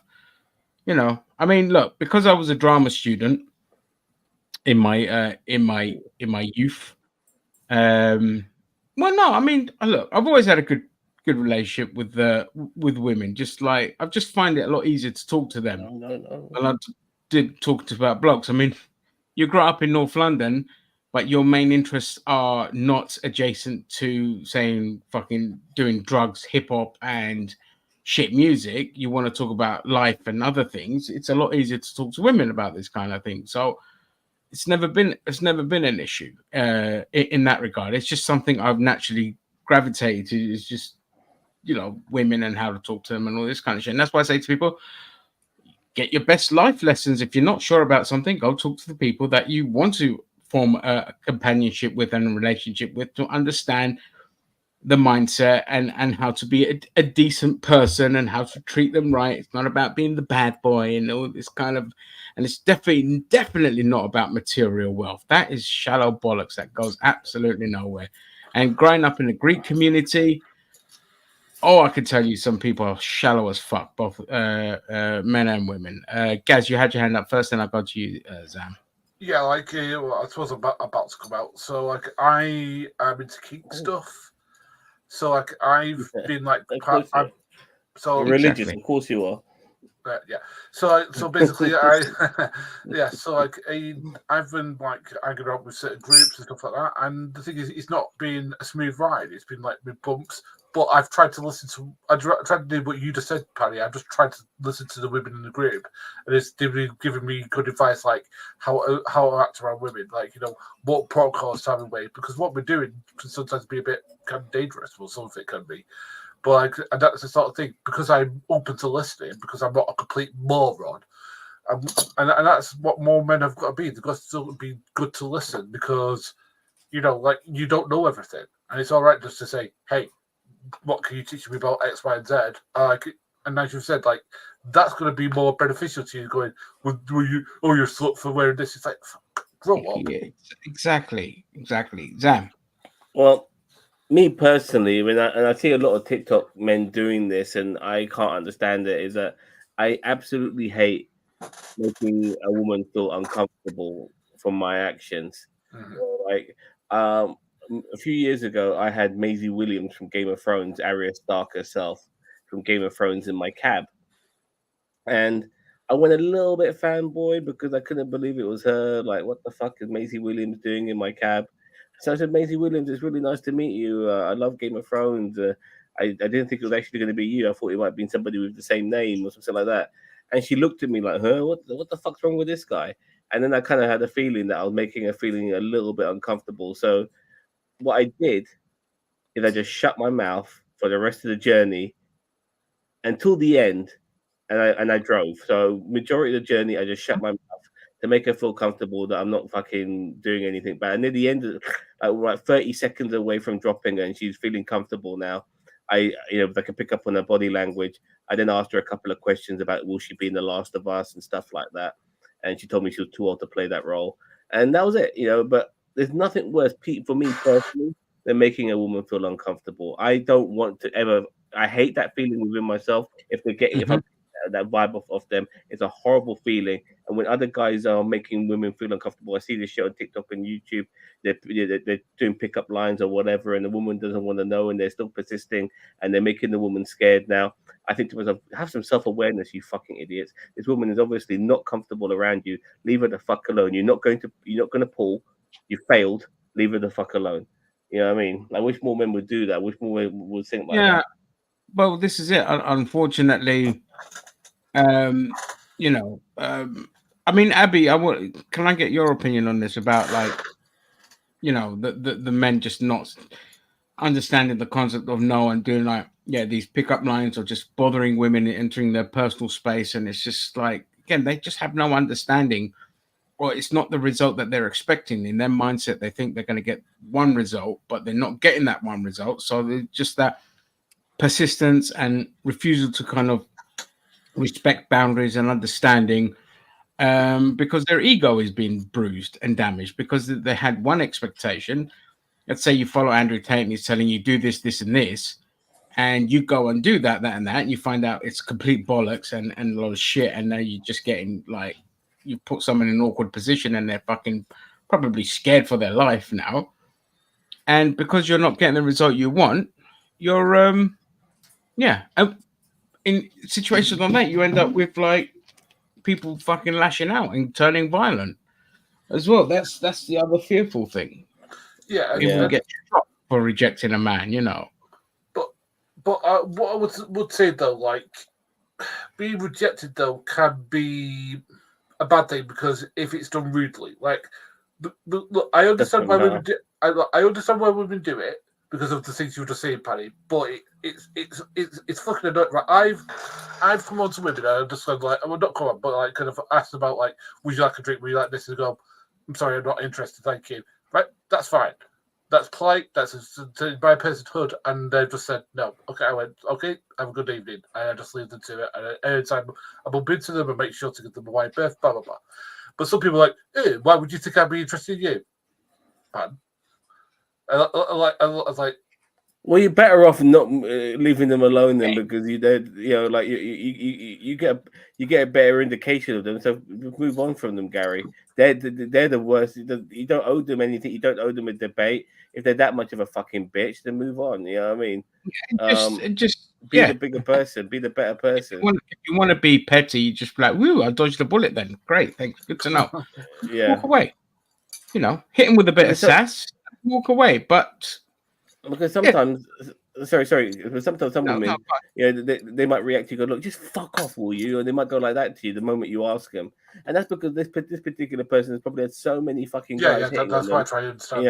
You know, like they think, you know, I've had enough. You know, I can't handle it, and it boils over. You know, so it's unfortunately because women now, not unfortunately. Let me rephrase myself, because unfortunately for the men, in the sense that they feel abandoned because women, and they feel abandoned because women are more independent now and they could do what they want, and then this red pill society starts, and people like Andrew Tate make a lot of money from losers, basically, from people who will never get, you know, from incels, from weak men who will never get a chance to pull, people like Fresh and Fit and shit like that. You know, these guys are all in the same boat, and everything's gone full circle now, because now apparently Andrew Tate has said that if you have sex for fun, you know, it's gay. He's just doing that. He's just trolling though. I know he's trolling, but the point is, he's such an influence, and he's such an idiot, and he means, and he had in all he just says shit for the sake of saying it, that he can troll people and people will take it as gospel. Like he had Fresh and Fit with him. Yeah, one of the Fresh and Fit guys with him, and he just immediately agreed. Like, what the fuck? I mean, this is the same guy who can't hold down a woman to get married to him, because he's obviously fucking around for fun, and now he's agreeing with fucking Andrew Tate, who says that having sex for fun is gay. You know, these guys are full of shit. They don't have any. You know, they have nothing about them. All they're trying to do is grift and make money from the weakest men in society, who are willing to give them their money because they think they can get laid. Yeah. Okay, sorry about it. I need to cut you off because I want to get to these comments here. Because when you have the woman at a disadvantage, that's the power play men are looking for, so they can essentially force an interaction. It's done disingenuously. It's done to win. And that's a great fucking point. And if people are on the same level playing field, feel free to play, but take the L when it's given. 100% agree. 100% agree. Act like an adult and work on your person. This one here, work on your personality. This is the key thing. Yes, that's the key one, and that one is you can only get that through just you've got to learn about boundaries. You've got to learn about get your life lessons and all this kind of shit outside of your online sphere of idiocy. Men feel abandoned because too few men are given the luxury of getting supported as a child and learning how to socialize through the teen and young adult years. Spot on. 1,000% agree. Spot on. And the thing is as well, look, I bring it back to capitalism as well, because there are two factors here. The success of a man in the capitalist society or the patriarchy is measured by their career, their wealth, and their position of power and all this kind of shit. Well, as more and more men coming of age believe that kind of bullshit, and they see that, oh no, actually the system, well, they don't realize it, but the system is rigged against them, and they're piss poor with a shitload of student debt, and they're in a dead end job that pays shit, they can't get through. That feeds into this kind of feeling of failure, and it feeds into this feeling of being left behind, because you don't understand that the system is fucking rigged against you, and you start lashing out. You don't know who to blame. You start blaming women because women, all women just want is equality. They're not asking for extra stuff. They just want to be equal. And men have a lot more fragile egos, and I think they're a lot more fragile than women. I mean, you don't see women shooting the shit out of places or going fucking doolally, and also the suicide rate is exponentially higher with men. 16.1 per 100,000 men killing themselves in this country compared to 5.3. We can't be emotional. We can't do any of that shit. We can't express ourselves. Exactly. Exactly. All of these things, and because of what it means to be a man, and it's so fucking stupid. But I will say that recently there's been like groups coming up that's going to tackle it. Like, for example, Andy's Man Club. It's such a good thing for that sort of thing. Like they're a good resource for dealing with men's health and stuff like that. And the thing is that if you get rejected by a woman, they make fun of you for it. It's rather than to say, I'm sure you'll get the next one, and like giving you encouragement to keep on going. It's more so that it's more putting you as a negative that a woman said no to you. It's like, oh, you must be really ugly, you must be this, you must be that. It's like, dude, grow. And there's a lot of men who are like that, who have that sort of like alpha male persona sort of thing going on. And I think what needs to happen is surround yourself with bitter people. Surround yourself with people who are going to push you up rather than who are just going to say, oh, sorry, that didn't work out for you, mate. I'm sure there's another one who's down the road who might be interested in you. Boom. Because you're respecting the no, but you're also pumping the guy up, saying, look, that one was probably not right for you. You respected her boundaries, but you're also pumping the guy up to say, hey, there's nothing wrong with you, it just wasn't for you. Boom. Well, again, that's good. And yes, 100%. The patriarchy is one of the worst things for men's own health. I could not fucking agree more. Yes, it is, because it's that feeling that you're supposed to be in control. The woman's supposed to be subservient and all this. And when reality hits you that it's not like that, your world crumbles. You feel lost. You're too fragile, and because you've got such a narrow-minded view and you haven't really experienced life, oh shit just crumbles behind you, and you end up where we've ended up now. And that's why in the States especially, they're going for these sort of draconian laws where it's becoming handmaid's tale again. They're trying to get rid of no-fault divorce. So a woman has to stay in a relationship. Obviously, the Roe v. Wade and all of these things, they're really trying to make it difficult for women to be independent. And they don't like it. They really fucking hate it. They fucking hate it, man. But it just makes me angry. But we're just saying, and thank you so much, Abby, for your comments, because they've been. We haven't got Christine today. She's having technical issues. And so it would have been great to have a woman on the panel to give her say. But we can always come back to it next week as well, because it's something worth re-mentioning. Gaz. I just wanted to ask Abby, is there anything like Andy's Man's Group in the US? Because I think that's a fully British thing. Is there anything that deals with mental health? I'm sure there is. But... I want actually, and that's the other thing as well, because we're talking about like men's mental health, and we're talking about suicide rates and all that. And I attended, because of where I work, I attended an event during Mental Health Awareness Week and all this kind of shit, and it was like, it wasn't just focused on men's mental health, but there was a huge discussion around it, and how men kind of feel shame about talking about their mental health and feel shame that about crying or all this kind of stuff. And it's like there's a lot more push now to kind of get men, and the narrative is changing to kind of get men to feel a lot more comfortable to talk about these things, to talk about their mental health, to go seek help and all this kind of stuff. And it's all about control. I can identify as a woman if you want. Sweet. Hey, Rick B, man, slap on a wig and let's go get some drinks. There are many mental health groups in the US, but there aren't enough, in my honest opinion. But I work at a non-profit mental health program. Oh, that's awesome. That is awesome. That's very awesome. That's the reason that I try on here to talk about my mental health issues, because to show other men that you aren't alone, that it's okay to not be okay. Like, for example, like recently I've been going through like really bad depression issues, just surrounding like stuff in my private life. But that's because I was a total shut-in for the last 2 months, just because part of me didn't want to go out because I always felt I was going to have negative interactions.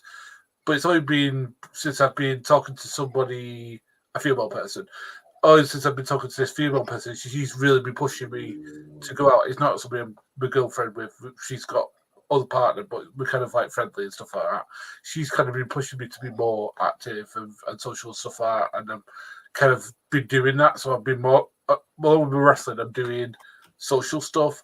Just because is that helping? Because it's breaking up the monotony of just being inside. Because if I'm not in work, I'm usually at home, and I just feel like I just don't feel any energy to do anything. And that's the thing, is that I want to break the cycle. So I was like, she's got me to be more social and stuff like that.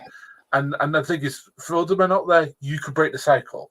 You just got to get the right people in life who will help you break that cycle with you. You know what I mean? Yeah, absolutely. I've been on 100 milligrams of sertraline. Oh yeah, I fucking hate sertraline. I'm on beta blockers and I'm on something, but I've not taken for about a month just because they're affecting my personality a lot. Like, I was getting really grouchy at people, and I don't like being like that. No, I had to stop taking sertraline because of medication, but it didn't fucking work for me anyway. Because it's not like I just get bouts of depression, but because I know how to handle it, I just shut myself off and just deal with it, and then get back on it and blah blah blah. But yeah, fucking, it's shitty, you know. And again, like when we was talking about like men's mental health and how the system kind of rigged against you when you find that out and all this kind of shit. Like, I've always been very unlucky with jobs. I've been very unlucky in the terms of trying to find a career I want. I've ended up in jobs that have fuck all to do with what I studied or what I wanted to do and all this kind of shit. And look, of course, people could say that's the same for everyone. The thing is, when you have a degree and you're very good at a certain set of things,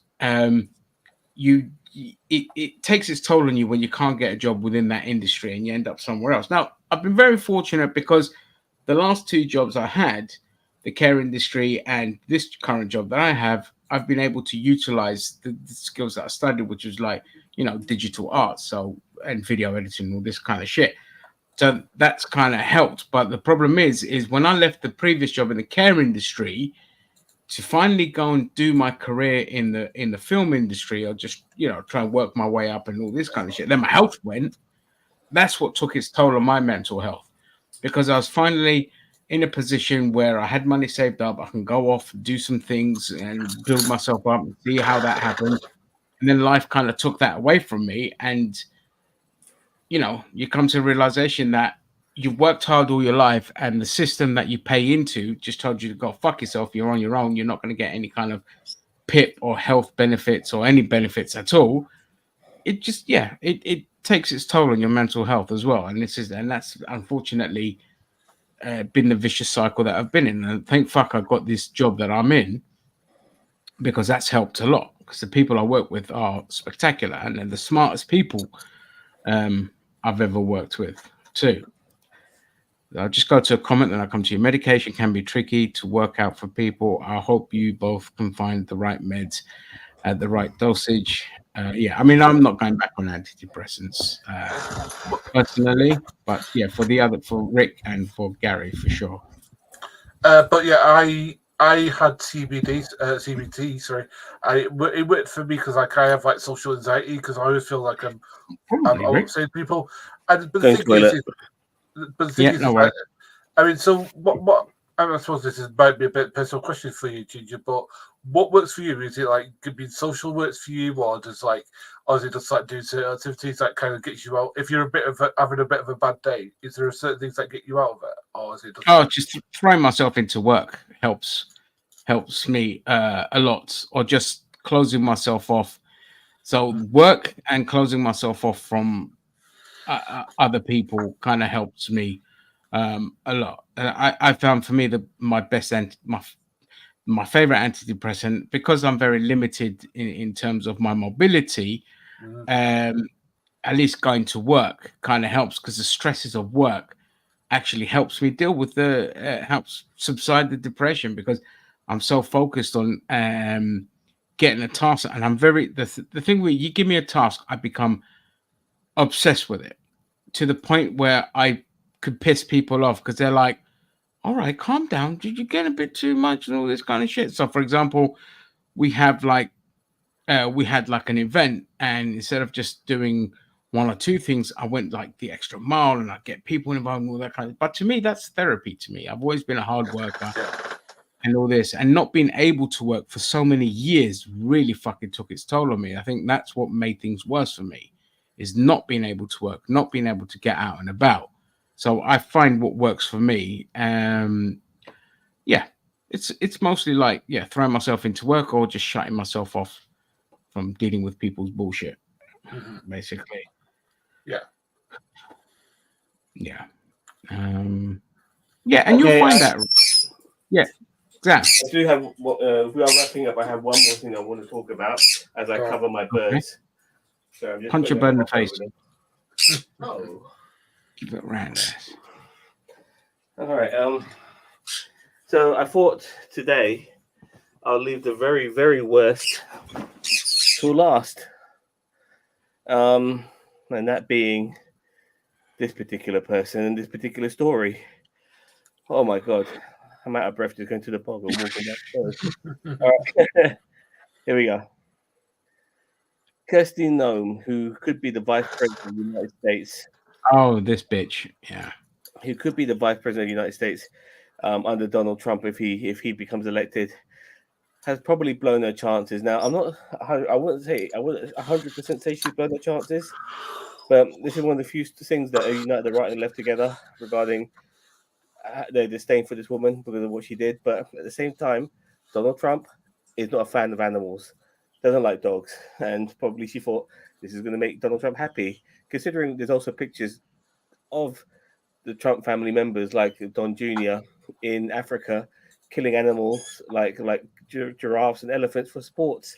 And I've always said that if you kill an animal for sport, you're a fucking psychopath, not a sociopath, a psychopath. All right, this is the article. Governor Christine Noem of South Dakota on Friday defended the story, including in a forthcoming biography in which she describes killing a family dog on their farm to her daughter's distress, a grisly antidote that instantly drew criticism from a number of political opponents. Ms. Noem, a Republican who's widely seen as a contender to be former President Donald Trump's running mate, shared details about shooting a 14-month-old dog, which is basically a puppy still, man. A female wire-haired pointer named Cricket, an unnamed goat. She killed a goat as well, according to experts first reported by The Guardian.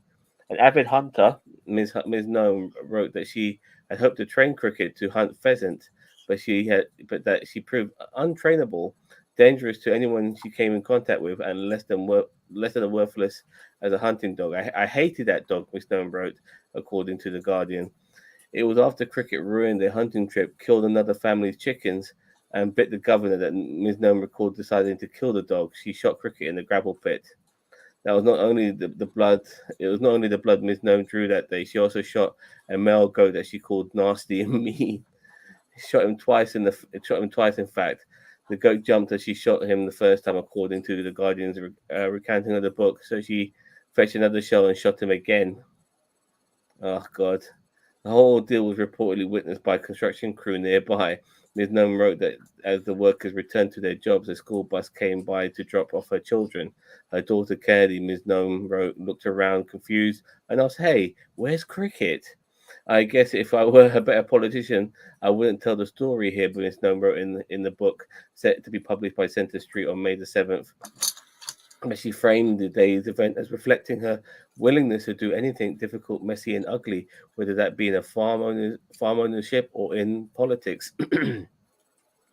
The story drew condemnation on Friday from a swath of the political world, mainly to Ms. Noem's left, including some anti-Trump Republicans and a number of Democrats.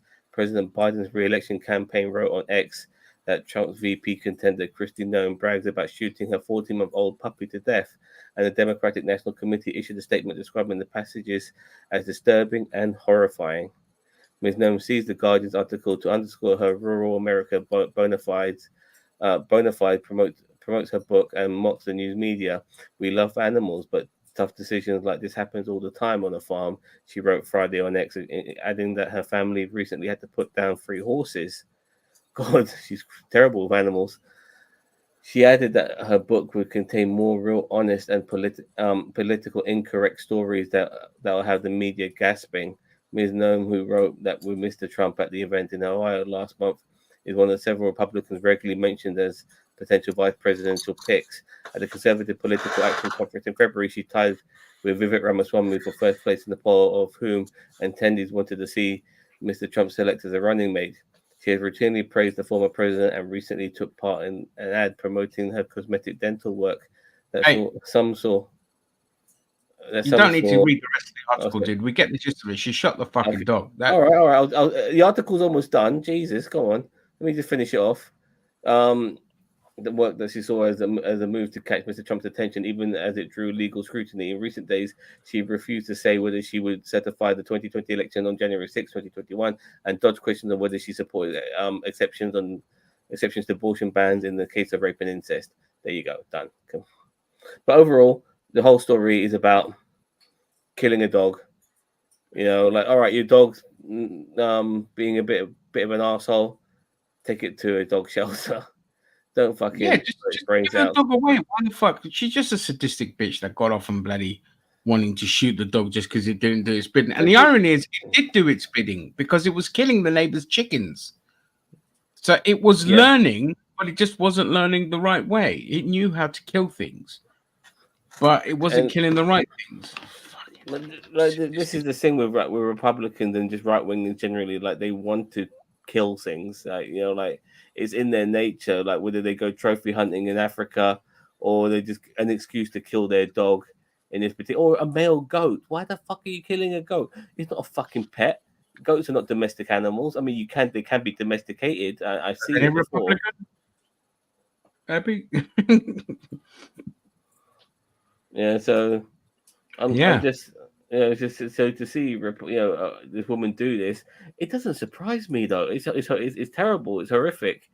But am I surprised that this Republican Trump supporter fucking killed an animal because because they have their Second Amendment and they're dying. They've got these guns. Do you think they want to just keep shooting targets all the time? No, they want to use it and take something's life away from it if they get a chance. The feeling of killing something, and she did it. And she killed a fucking dog.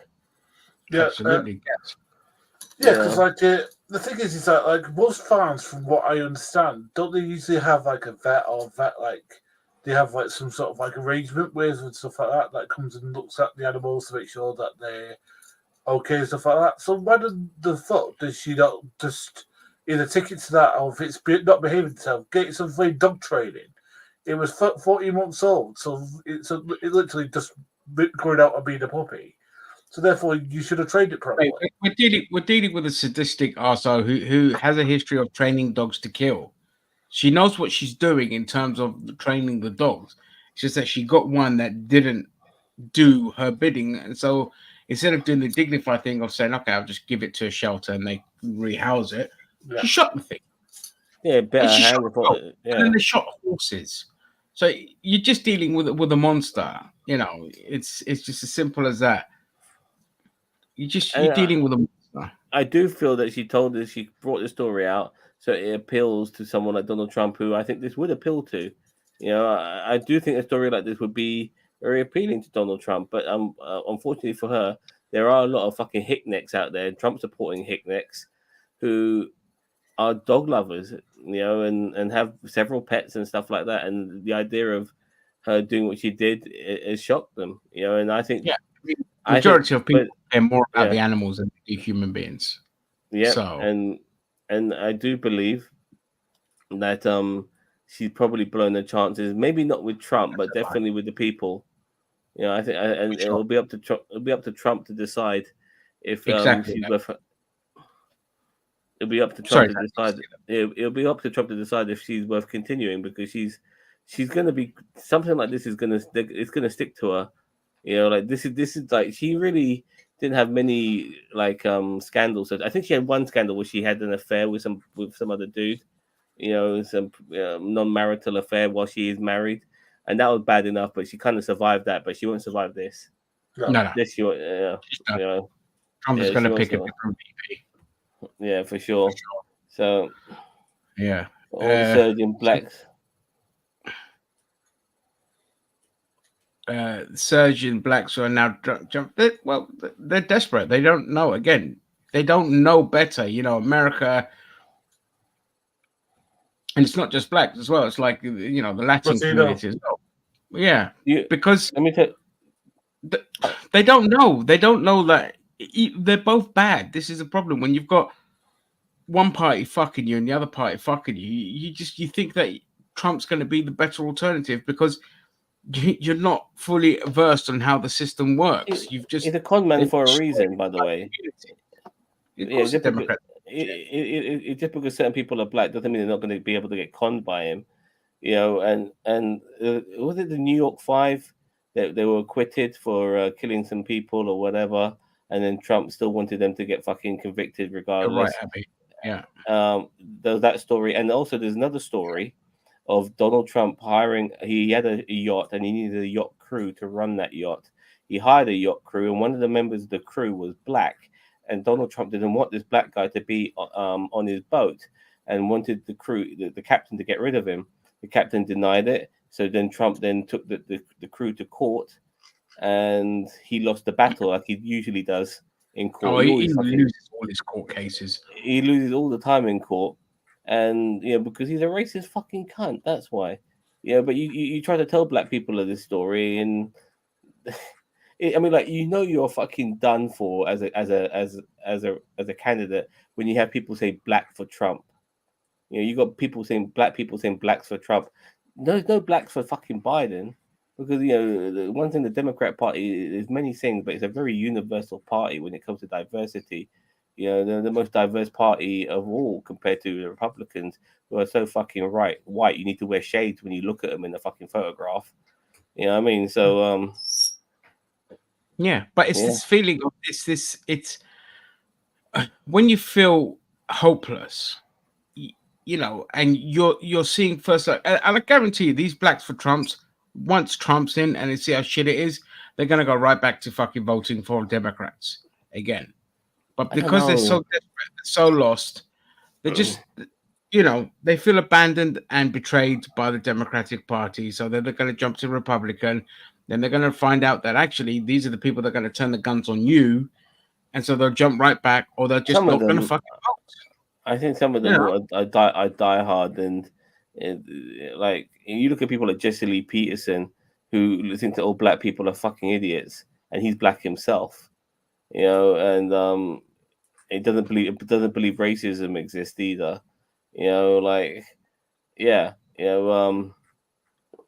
No, I'm just talking about your ordinary voters, people that flip flop back and forth and all this kind of stuff. I'm not talking about media personalities. I've seen some black Trump supporters, and one of the things they have, one of the things collectively they have with white Trump supporters is the forms of bigotry they have. They hate all types of demographics, but maybe gays. They all hate gays, so they hate gays too, and like trans people, and they believe all this bullshit about trans people taking over schools and all this crap. They fall for that propaganda, and then they jump on that train, not knowing that they're just tools. Just to make the racist people not look racist. That's it. Exactly. Cool. All right then. I think we're going to end the stream there. Thank you to everyone that joined us. Abby, thank you so much for your contribution in the comments. Cheers, Abby. Usually we have Christine here as well, kind of bringing in the female perspective, especially on those kind of topics. But technical issues, sadly, denied. Thank you to everyone else who commented as well. Thank you all, Vance, Ricky. Join Zam tomorrow for Backlash. You can join me. I'll see how I feel. 6 p.m. 6 p.m. UK time, 1 p.m. Eastern time. WWE bareback. Watch us for that. It's going to be wrestling galore for 3-4 hours in France, but we'll be in the UK watching it. Yeah, check us out. It'll be fun. And Gaz, are you guys going to do anything for Doctor Who on Sunday? Yes. All right, Zam, are you going to help with that?